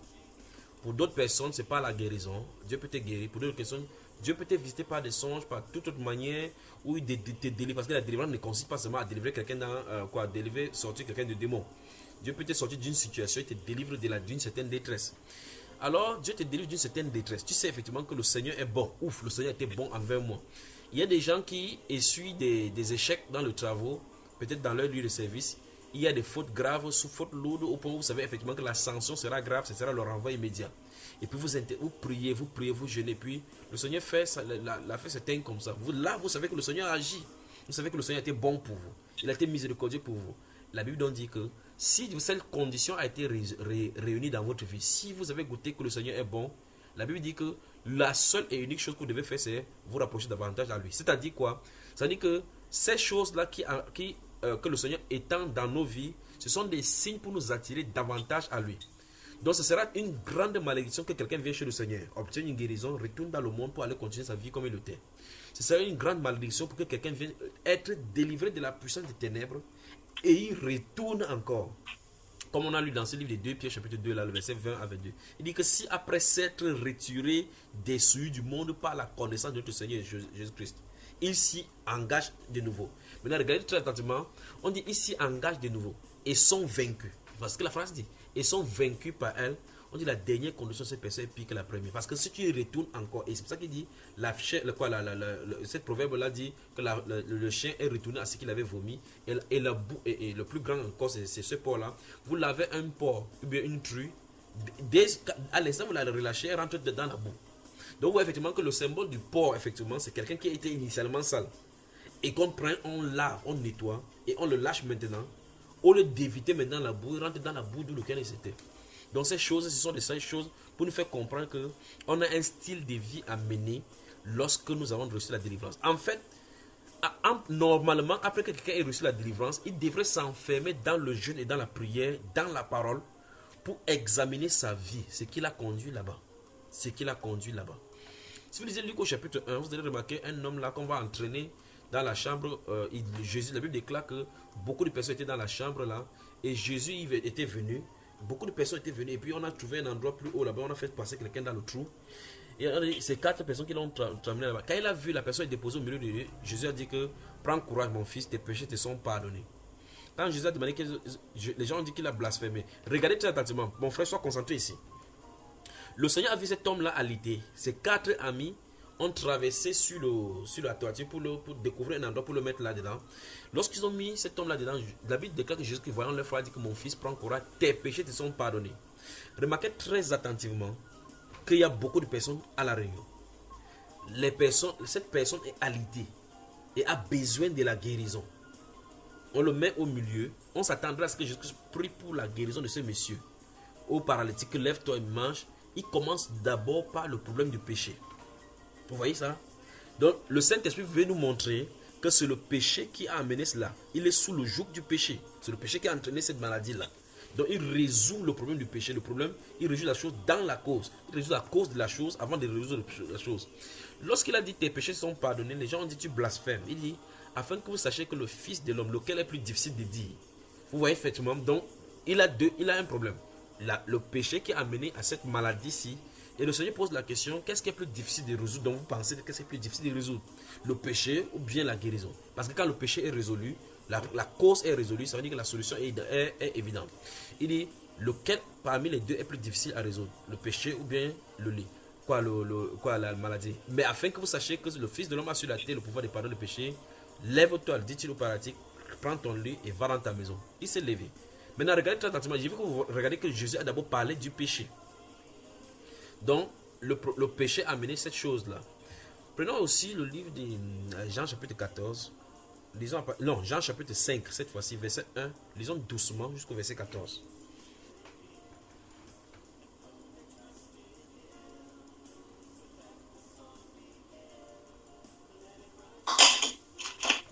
Jean chapitre 5. Verset 1 à 14. Verset 1 à 14. Oui. Je lis. Après cela, il y eut une fête des Juifs, et Jésus monta à Jérusalem. Or, à Jérusalem, près de la porte des brebis, il y a une piscine qui s'appelle en hébreu Bethesda, et qui a 5 portiques. Sous ces portiques étaient couchés un grand nombre de malades, des aveugles, des boiteux, des paralytiques, qui attendaient le mouvement de l'eau. Car un ange descendait de temps en temps dans la piscine et agitait l'eau, et celui qui y descendait le premier, après que l'eau avait été agitée, était guéri, quelle que fût sa maladie. Là se trouvait un homme malade depuis 38 ans. Jésus, l'ayant vu couché, et sachant qu'il était malade depuis longtemps, lui dit, veux-tu être guéri? Le malade lui répondit, Seigneur, je n'ai personne pour me jeter dans la piscine quand l'eau est agitée. Et pendant que j'y vais, un autre descend avant moi. Lève-toi, lui dit Jésus, prends ton lit et marche. Aussitôt cet homme fut guéri, il prit son lit et marcha. C'était un jour de sabbat. Les Juifs dirent donc à celui qui avait été guéri, c'est le sabbat. Il ne t'est pas permis d'emporter ton lit. Il leur répondit, celui qui m'a guéri m'a dit, prends ton lit et marche. Ils lui demandèrent, qui est l'homme qui t'a dit, prends ton lit et marche? Mais celui qui avait été guéri ne savait pas qui c'était, car Jésus avait disparu de la foule qui était en ce lieu. Depuis, Jésus le trouva dans le temple et lui dit, voici, tu as été guéri, ne pêche plus, de peur qu'il t'arrive quelque chose de pire. Amen. Amen. Amen.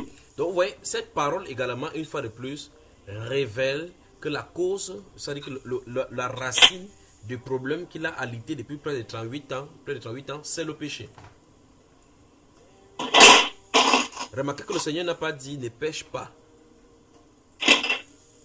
N'est-ce pas mon frère? Oui, frère. Le Seigneur dit ne pêche plus, de peur que ça ne t'arrive rien de pire. Donc on voit effectivement que le Seigneur veut par là enseigner qu'il y a une vie conséquence à l'issue de la délivrance d'une chose dès le départ.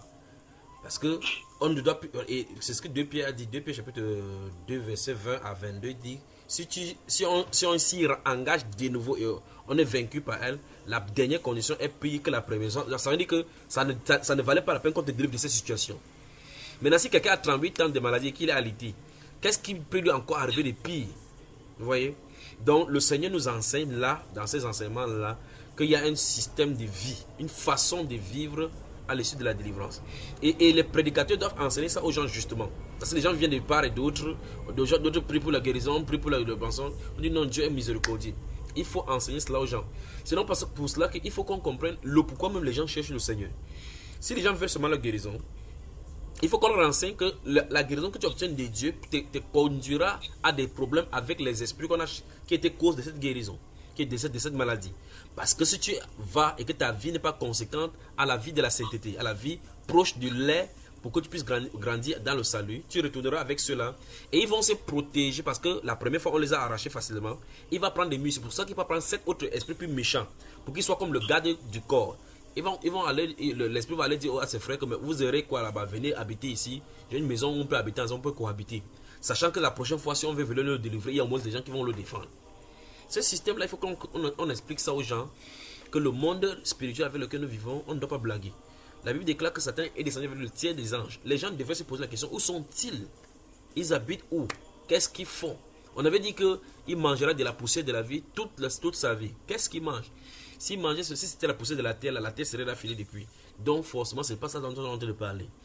Alors on a un problème. On a un problème de l'après-délivrance. Il faut expliquer aux gens que notre vie doit être une vie d'approche davantage avec le Seigneur. Remarquez bien, on dit, si vous avez goûté que le Seigneur est bon, approchez-vous de lui. Si vous avez goûté, qu'est-ce que le Seigneur a fait dans votre vie? Qu'est-ce que le Seigneur a effectué dans votre vie comme signe? Fût-il petit, c'est un signe pour appeler davantage à le suivre, à marcher avec lui. Maintenant, dans Colossiens chapitre 2, le verset 6, la Bible déclare que maintenant que vous avez reçu le Seigneur Jésus, marchez en lui. Comme on a reçu, on marche en lui. Ici, donc, il dit, maintenant, si vous avez goûté que le Seigneur est bon, approchez-vous de lui. Pourquoi on dit approchez-vous de lui? Ça se passe qu'on n'est pas encore dans la parfaite intimité avec lui. Approchez-vous de lui. Qu'est-ce que ça veut dire? Il dit dans Jean chapitre 15, verset 7, il dit si vous demeurez dans mes paroles et que mes paroles demeurent en vous. Donc le but c'est que la parole habite là-bas. Il faut une communion avec la parole. C'est pour ça qu'il a mis cela. Il a dit que ce livre de la loi est selon un point de ta bouche. Il me dit le jour et nuit pour agir fidèlement. Parce que si on s'éloigne de la parole, on aura toujours des conduites de dérèglement. Et par conséquent, la parole, les Saintes Écritures sont là pour nous corriger. Corriger, ça veut dire que si nous allons ça et là, la parole nous redresse. Dans le psaume 139, le verset 24, la Bible, le psalmiste crie là, il dit que regarde si je suis sur la voie droite et conduis-moi sur la voie de l'éternité. Vous voyez, donc ça veut dire que Dieu doit examiner. Nous examinons notre vie à la lumière de la parole de Dieu et voir si ça nous conduit là-bas. Mais la parole forte que nous devons retenir, c'est Jean chapitre 14, verset 30, où le Seigneur a dit que le prince de ce monde se vient, il n'a rien de lui en moi. Donc, à l'issue de la délivrance, il faut admettre que le premier nettoyage a été fait, que le Seigneur t'a donné un peu de bonbons. Et donc, si tu goûtes que ce bonbon est bon, le but c'est rapprochez-vous de celui qui a donné le bonbon. Remarquez très attentivement encore une autre dérive qu'on fait, c'est que les gens vivent leur vie tranquillement. Comme ils ont vu la délivrance, ils savent que non, même s'il vit n'importe comment, il y a la guérison quelque part. Il peut aller à se faire délivrer. Il peut aller faire n'importe comment. Mais la Bible ne dit pas là-bas que si vous avez goûté que le Seigneur est bon, continuez à manger. Non. On a dit que si vous avez goûté que le Seigneur est bon, approchez-vous de lui. Je ne sais pas si vous voyez la différence, n'est-ce pas? On n'a pas dit continuer à manger ce qu'il vous a donné pour que vous ayez goûté. Non, non, non, non. On a dit approchez-vous de lui. Donc le signe de la guérison, le trait que le Seigneur donne par rapport à la guérison, à la délivrance et toutes les autres bonnes choses qui viennent de lui, c'est pour nous attirer à lui, pas à ces choses-là. Et donc, quand nous recevons la guérison, nous devons comprendre que la guérison, c'est pour nous conduire à lui. Donc, la guérison, la délivrance et toutes les autres bontés, nous avons de lui, c'est pour nous attirer à nous focaliser sur lui et non sur ces choses. J'aimerais bien expliquer donc ces choses et insister là-dessus. Si vous avez goûté que le Seigneur est bon, approchez-vous de lui. Les moyens par lesquels il fait que nous comprenons qu'il est bon. Oh Seigneur, tu as été bon dans ma vie parce que tu as libéré mon père. Oh Seigneur, tu as été bon parce que tu m'as délivré. Oh Seigneur, tu as été bon parce que tu m'as donné un mari. Oui. Ne viens pas à lui parce que tu veux un mari. Parce que quand tu as besoin d'un mari, plus tard tu auras besoin d'un enfant. Et quand tu auras besoin d'un enfant, quand l'enfant viendra, tu auras besoin de la guérison de cet enfant. Quand la guérison de cet enfant va se prendre à la raison, quand il va sortir, tu vas demander sa protection. Vous voyez qu'on continue dans un système d'engrenage où on demande toujours quelque chose à Dieu. Pourtant, il veut la communion avec nous. Je ne sais pas si vous saisissez mes frères. Et donc, c'est lui dont il est question. Il faut que Christ soit notre tout, dans notre cœur, que nous le... Oh mon Dieu, Seigneur, je t'aime. Il faut que lui seul soit l'être à l'intérieur duquel nous dépendons totalement. Et donc, quelle est la solution de sortie donc pour quelqu'un qui a reçu la guérison, pour quelqu'un qui a reçu la délivrance, pour quelqu'un qui a été purifié de ses péchés? Quelle est la solution? Romains chapitre 6. Romains chapitre 6. Lisons à partir du verset 1 jusqu'au verset 18. Doucement.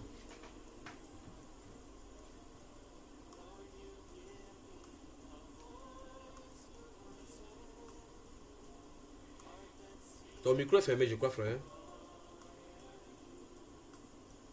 Romains chapitre 6, du verset 1 au verset 18. Je lis. Que dirons-nous donc? Demeurions-nous dans le péché afin que la grâce abonde? Loin de là. Nous qui sommes morts au péché, comment vivions-nous encore dans le péché? Ignorez-vous que tous qui avons été baptisés en Christ, en Jésus-Christ, c'est en sa mort que nous avons été baptisés. Nous avons donc été ensevelis avec lui par le baptême en sa mort, afin que, comme Christ est ressuscité les morts par la gloire du Père, de même nous aussi, nous marchions en nouveauté de vie. En effet, si nous sommes devenus une même plante avec lui par la conformité à sa mort, nous nous servons aussi par la conformité à sa résurrection. Sachant que notre vieil homme a été crucifié avec lui, afin que le corps du péché fût détruit, pour que nous ne soyons plus esclaves du péché. Vous entendez ça? Vous entendez? Le but, voilà pourquoi Christ allait à la croix. Il a détruit cela à la croix. Donc on ne peut pas être esclave. Donc ça veut dire que personne ne peut dire que non, je ne peux même pas arrêter le péché. Je ne peux même pas arrêter le péché. Ça n'a pas de sens. Si on est en Christ de la bonne façon, si nous sommes morts, c'est pour ça que la Bible parle de la conformité de la mort avec lui. Si nous sommes morts conformément avec lui, ça va s'exercer sur nous. S'il y a quelque chose qui nous dérange, c'est parce qu'il y a quelque chose qui ne va pas dès le départ dans l'image, dans l'imagerie. Continuons mon frère. Amen. Sachant que notre vieil homme a été crucifié avec lui, afin que le corps du péché fût détruit, pour que nous ne soyons plus esclaves du péché. Car celui qui est mort est libre du péché. Or, si nous sommes morts avec Christ, nous croyons que nous vivrons aussi avec lui. Sachant que Christ, ressuscité des morts, ne meurt plus. La mort n'a plus de pouvoir sur lui. Car il est mort, et c'est pour le péché qu'il est mort une fois pour toutes. Il est revenu à la vie, et c'est pour Dieu qu'il vit. Ainsi vous-même, regardez-vous comme mort au péché et comme vivant pour Dieu en Jésus-Christ. Donc, le verset 11 donne le droit, une direction aux chrétiens que vous aussi, on doit se considérer ainsi. Vous de même, regardez-vous, considérez-vous. Vous devez vous regarder, vous devez amener vos cœurs dans cette direction-ci. Vous devez vous considérer que c'est terminé pour vous. Oui. Ainsi vous-même, regardez-vous comme mort au péché et comme vivant pour Dieu en Jésus-Christ. Le péché ne règne donc point dans votre corps mortel, oui, et n'obéissez pas à ses convoitises. Ne livrez pas vos membres au péché comme des instruments d'iniquité, mais donnez-vous vous-même à Dieu comme étant vivants de mort que vous étiez, et offrez à Dieu vos membres comme des instruments de justice. Donc, quelqu'un qui est délivré du péché, on demande qu'il mette son corps au service du Seigneur, en clair. C'est ce qu'on est en train de dire là. Donc maintenant, comme tu as été délivré du péché, affranchi du péché, parce que délivré du péché, c'est qu'on a été affranchi. On a coupé le lien, la chaîne qui nous tenait sur l'esclavage du péché. Ça a été détruit. Maintenant, on dit qu'on mette ces corps-là, ces membres, notre membre, au service du Seigneur. Continue, mon frère.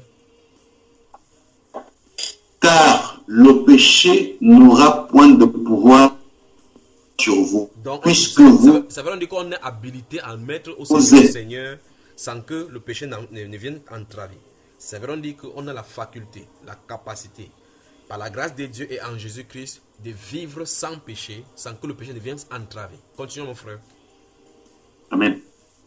Car le péché n'aura point de pouvoir sur vous, puisque vous êtes non sous la loi, mais sous la grâce. Quoi donc? Pécherions-nous parce que nous sommes non sous la loi, mais sous la grâce? Jamais. Loin de là. Ne savez-vous pas qu'en vous livrant à quelqu'un comme esclave pour lui obéir, vous êtes esclave de celui à qui vous obéissez, soit du péché qui conduit à la mort, soit de la justice. Mais grâce soit rendue à Dieu de ce que, après avoir été esclave du péché, vous avez obéi de cœur à la règle de doctrine dans laquelle vous avez été instruit. Donc, ouais, effectivement, que si on n'a pas été instruit à l'obéissance, parce qu'ici on parle de l'obéissance, les chrétiens doivent obéir, parce qu'il y a des gens qui enseignent que non, dans l'Ancien Testament obéissaient à la loi, dans le Nouveau Testament on vit. Vous ne pouvez pas vivre la parole de Dieu, la pratiquer sans obéir, parce que ce sont les commandements des instructions et des préceptes qu'on doit vivre. Et à vivre cela, c'est obéir. Ici, on dit, vous avez vécu quand vous avez obéi à la règle. Vous voyez, selon les instructions qui ont été données. Donc, ça veut dire quoi concrètement? Ça veut dire qu'il y a une ligne de séparation entre ceux qui ont été affranchis par le Seigneur Jésus-Christ et un style de vie maintenant. C'est pour ça que c'est Romains chapitre 6 là, donc, de même que Christ ressuscité, de même nous aussi, quand on sort de cette union-là, on marche en nouveauté de vie. Ça veut dire quoi? Ça veut dire notre style de vie change. Notre style de vie change. Ce serait aberrant de voir quelqu'un qui a été délivré continuer à aller en boîte de nuit ou bien vivre ce dérèglement-là. On doit enseigner ces choses que Satan ne doit avoir rien de lui en nous. Que Dieu vous bénisse. Espère dans la sainteté. Bonsoir. Amen. Amen. Merci, Frère Julien. Donc ça doit être vraiment clair que lorsque on a goûté, enfin les corollaires sont là, les versets parallèles sont là. Lorsqu'on a goûté que le Seigneur est bon, on doit se rapprocher davantage de lui. Le signe du Seigneur, vous avez remarqué que dans les guérisons du Seigneur, il ne force pas les gens dans le faire. Il y a des gens qui vont recevoir des guérisons du Seigneur, ne le suivront jamais. Puisque, si vous lisez dans le livre des Jean au chapitre 6, vous avez remarqué que ceux qui ont mangé du pain, plus tard, vont nous demander quel miracle fais-tu pour que nous croyons en toi. Alors qu'ils venaient de multiplier le pain, ils ont mangé, plus de 5000 personnes ont mangé. C'était suffisant. Il dit, vous ne me cherchez pas pour le miracle, mais à cause du pain que vous avez mangé. Parce qu'il voulait que, donne-nous encore ce pain, donne-nous encore faim, que chaque fois qu'on a faim, tu nous donnes à manger. Et ils osent ouvrir la bouche pour demander, quel miracle tu fais. Donc vous voyez effectivement que malgré qu'ils ont reçu le miracle, jusque-là, ils ont rejeté le Seigneur Jésus. Dans le livre de Luc au chapitre 17, vous voyez ces 10 lépreux, 10 ont été guéris, mais un seul est retourné. Et celui qui est retourné vers Jésus, le Samaritain, Jésus lui a dit que les 10 n'ont-ils pas tous été guéris? Ne s'est-il trouvé que ce seul étranger pour venir rendre gloire à Dieu? Puis s'est tourné vers celui-là et dit que ta foi t'a sauvé. Ta foi t'a sauvé. Quel c'est le clic qui a fait de temps que celui-là a reçu sa guérison? Mais il a dit qu'il ne continuait pas sur le chemin du dérèglement. Je ne veux plus aller me voter là-bas, je dois aller rendre grâce à Dieu. Il est venu se soumettre à Dieu. Soumettre sa volonté à Dieu. Le Seigneur dit que ton compte est réglé avec moi. Quelle grâce d'entendre que le Seigneur ouvre sa bouche pour dire ta foi t'a sauvé. Alors que nous aujourd'hui, on ne sait même pas si on est sauvé ou pas, si on a marché sur le droit chemin ou pas. Mais d'entendre de sa propre bouche que ta foi t'a sauvé. D'entendre de la bouche du Seigneur, va et ne pêche plus. D'entendre ces choses-là être dit par le Seigneur de nous, nous devons considérer cela. Mais 9 autres ont reçu la guérison de ce même Seigneur. Mais il ne leur a pas été dit que vous êtes sauvés. Donc on peut être guéri, recevoir les choses de lui, recevoir des bontés de lui, sans être sauvé justement. Vous voyez ça, sans être sauvé.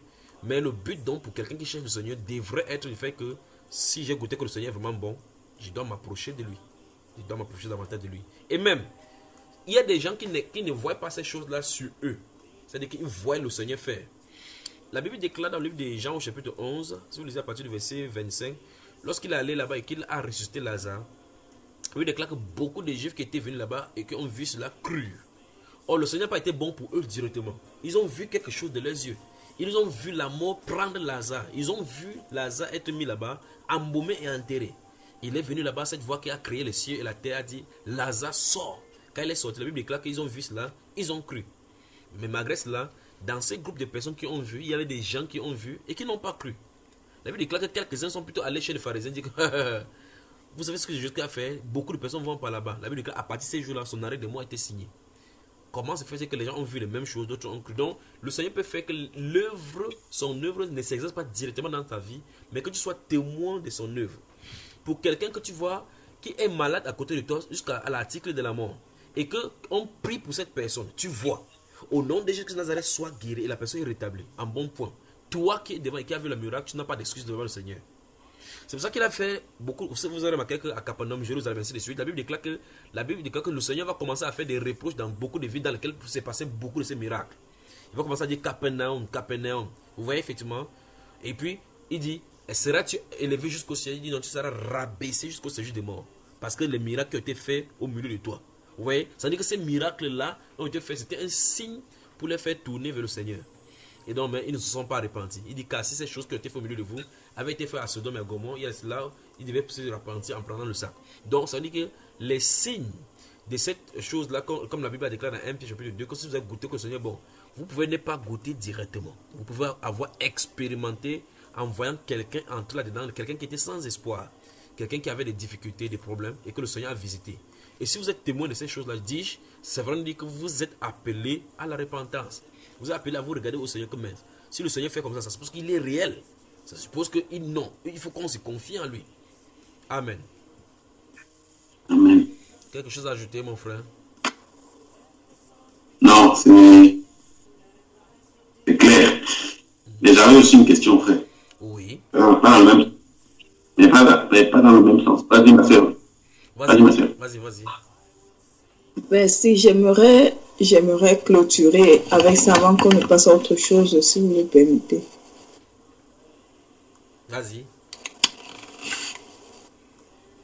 Ok. Je voudrais donc demander qu'est-ce qui est à l'origine, qu'est-ce qui peut bien, qu'est-ce qui peut être vraiment à l'origine de, je sais pas, de l'incrédulité ou du comportement d'une personne qui peut rester insensible au pouvoir de Dieu, à la miséricorde de Dieu. La seule explication biblique qu'on puisse avoir, c'est que cela ne lui a pas été donné. C'est aussi simple que possible. C'est la seule. Parce que la Bible déclare qu'il endurcit qui il veut et il fait miséricorde à qui il veut. Parce que tu ne peux pas comprendre comment il se tient là, debout. Il prêche une parole. Une personne dit que ça c'est le pouvoir des démons. Le parent que l'autre en train de dire gloire à Dieu, gloire à Dieu. Dans ce Jean chapitre 5, vous avez lu là le verset 14.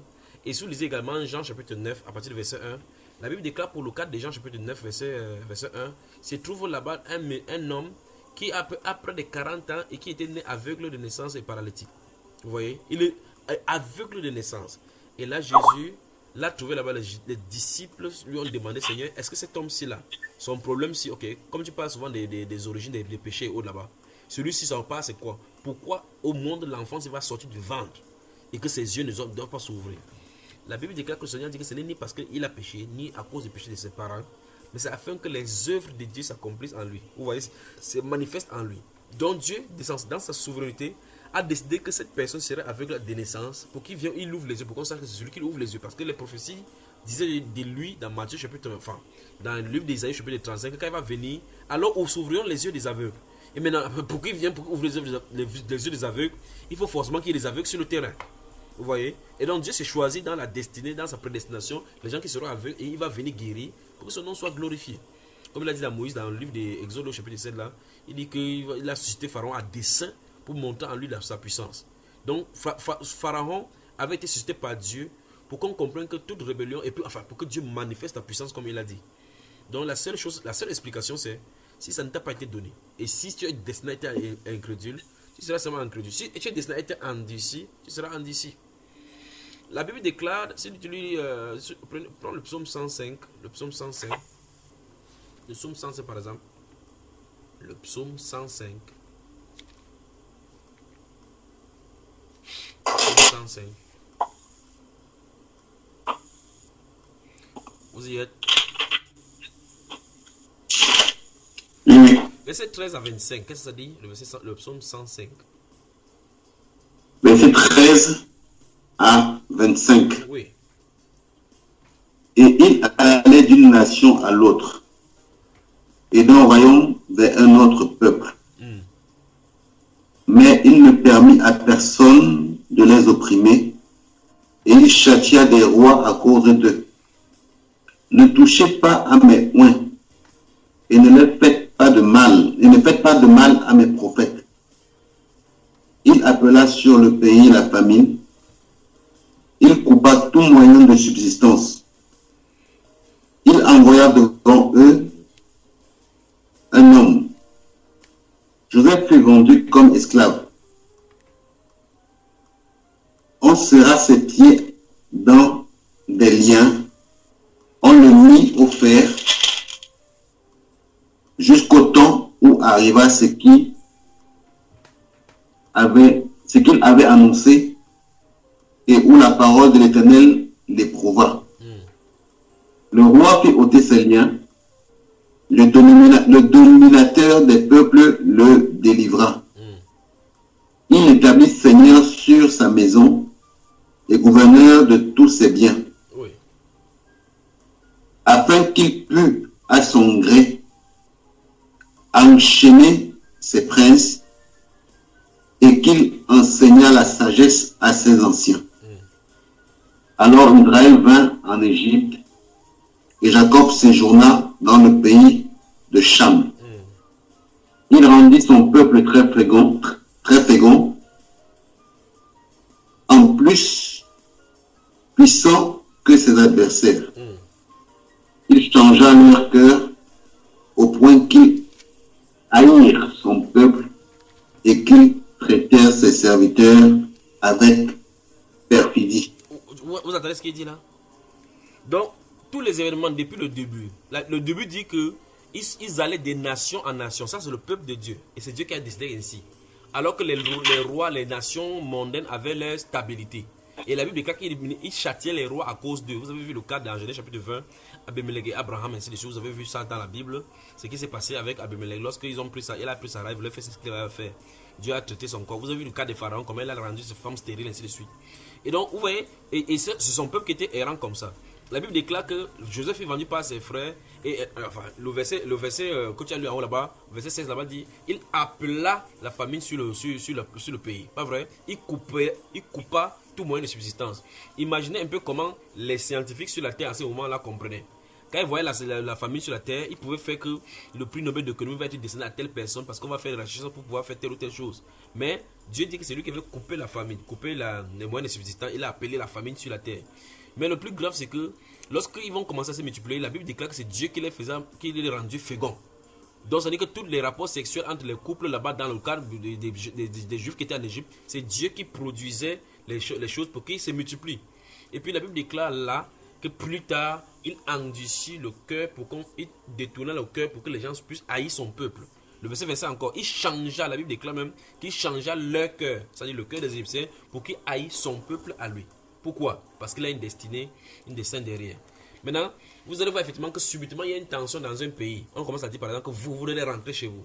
Vous ne savez pas ce que c'est. Vous ne savez pas pourquoi. Maintenant, on parle des xénophobies, on essaie de trouver des mots, les terminologies pour cela. Le racisme, ainsi de suite, ainsi de suite. Les gens ne comprennent pas tout simplement les dieux derrière certains événements. Alors, ma soeur, pourquoi les gens peuvent rentrer insensibles, incrédules dans la parole de Dieu? Ça ne leur a pas été donné, ils ne comprendront pas de toute façon.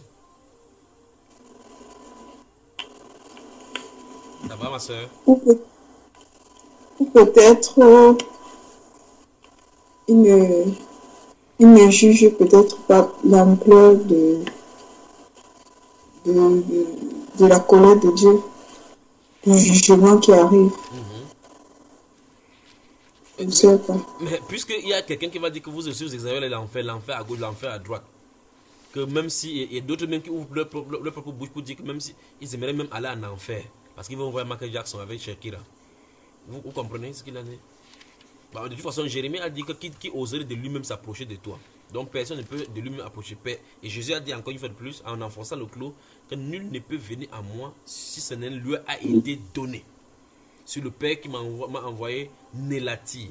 Donc si on ne t'attire pas, comment tu vas venir? Voilà. Tu es Shakira, le frère. Shakira, elle est déjà aussi montée, ou bien? De toute façon, où est-ce que nous allons finir? Frère, les questions? Oui, ma question était sur une situation que je vis depuis un peu de temps. Oui. Donc, et qui m'empêche d'avoir un temps de jeûne. Oui. Donc, on m'a diagnostiqué le diabète. Oui. Et on sait que dans le diabète, c'est beaucoup plus un problème alimentaire. Oui. Donc, j'ai été hospitalisé plus d'une semaine là. Oui. Donc, je prends des comprimés, des traitements. Et du coup, le jeûne est un peu... Parce qu'il faut stabiliser le taux de sucre. Donc, quand je passe des moments, si je saute, je peux être en hypo. L'hypothermie. En hypoglycémie. L'hypoglycémie. Donc, j'ai l'appareil. Donc, non, c'est bon. Donc, je crois que, grosso modo, on a compris. C'est vrai, on dit, mon frère. Ah, ok. Ça veut dire que ta vie, maintenant, voici ce qui se passe. Ça veut dire que... permets-moi de bien parler ce que je veux dire, n'est-ce pas? Tu es allé à l'église. Généralement, les pasteurs ont des robes, les blouses blanches, ou bien des toges blanches, ou bien les toges noires. Tu es allé maintenant dans un style de pasteur qui a plutôt la blouse blanche. Les pasteurs, généralement, sont écrits révérend docteur. C'est celui-là, c'est marqué docteur, c'est spécialiste en diabétologie. Lui, il a sorti sa Bible maintenant qu'il a eu au séminaire. Il a dit le diabète c'est telle chose. Diabète de type A, type B, type C. Tu n'as pas de diabète, c'est ceci, n'a pas encore complication. Après, il te pique là-bas maintenant pour te baptiser. Parce que d'autres peuvent mettre plutôt le signe d'onction. Il te pique, il prend le taux. Il dit non, il faut que tu naisses de nouveau. Il faut que tu fasses attention. Et donc là, il te sort le diagnostic. Le diagnostic qui dit c'est que maintenant, alors que La seule Linda, tu as de bouger là. De l'autre côté, dans la religion, on dit que ce livre de la loi ne s'éloigne point de ta bouche, mais tu le jour et nuit. Alors, il lui te donne maintenant plutôt le comprimé. Que ce comprimé ne s'éloigne point de toi. Bois ça jour et nuit pour stabiliser ton diabète. Sinon, l'hypothermie, tu vas comprendre. Maintenant, ta vie dépend du médecin, de sa Bible, c'est-à-dire que ces choses qu'il a données, des médicaments. Maintenant, frère, je veux que tu me regardes bien dans les yeux. Tous ceux qui ont le diabète et tout genre de maladies maintenant, au nom du Seigneur Jésus-Christ de Nazareth. Tu peux me fixer bien droit dans les yeux. Oui, frère. Tu pourras dire à Dieu que tu n'as pas jeûné parce que tu as le diabète.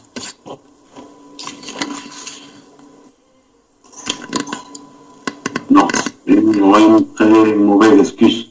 C'est une mauvaise excuse.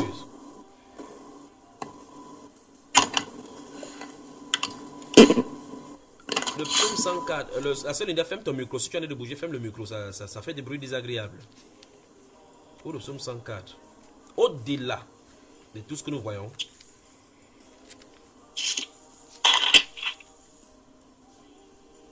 Je suis.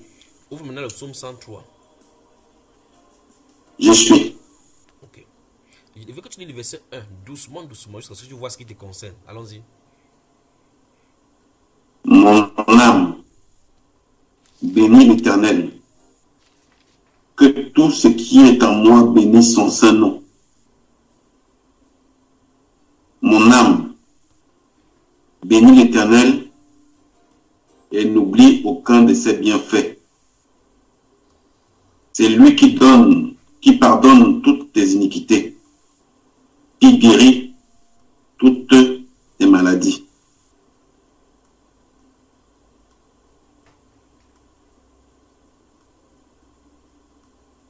Si tu vois ce qui te concerne, tu t'arrêtes. Si tu t'arrêtes, tu dis que tu t'es arrêté. Oui, frère.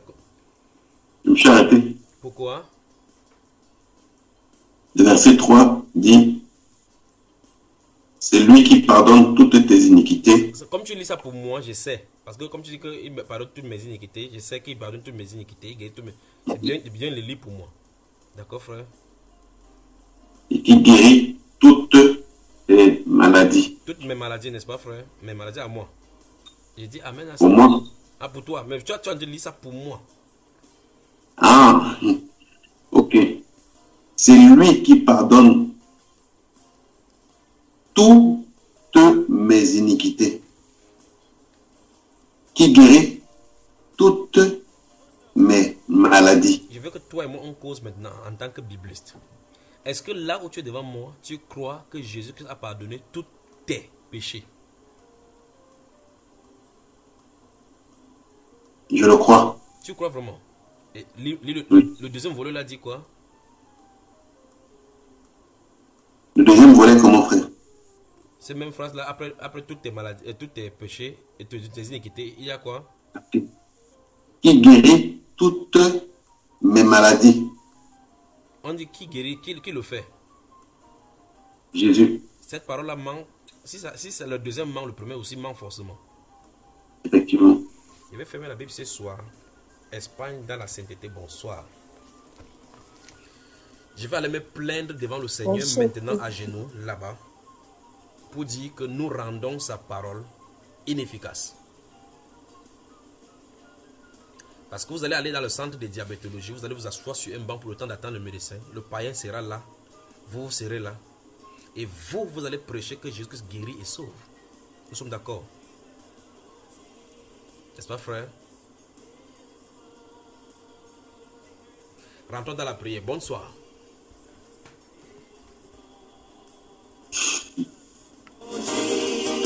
Aïe. Bonne nuit, bonne nuit, bonne nuit. Que Dieu vous bénisse.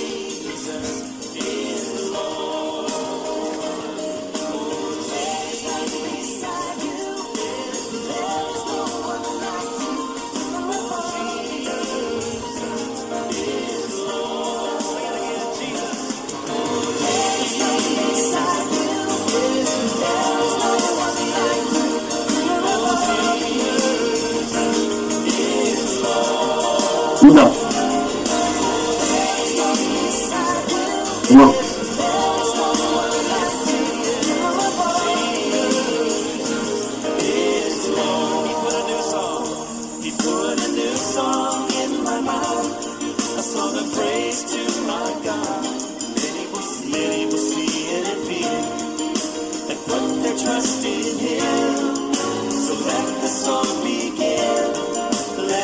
suis pas.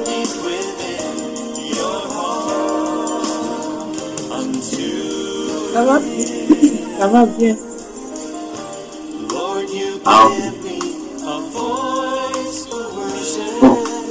Bon, vraiment, il n'y a pas beaucoup de la tête. Draw me closer in adoration and lead this nation to worship you. Lead this nation to worship. Want to lead this nation? Lead this nation to worship.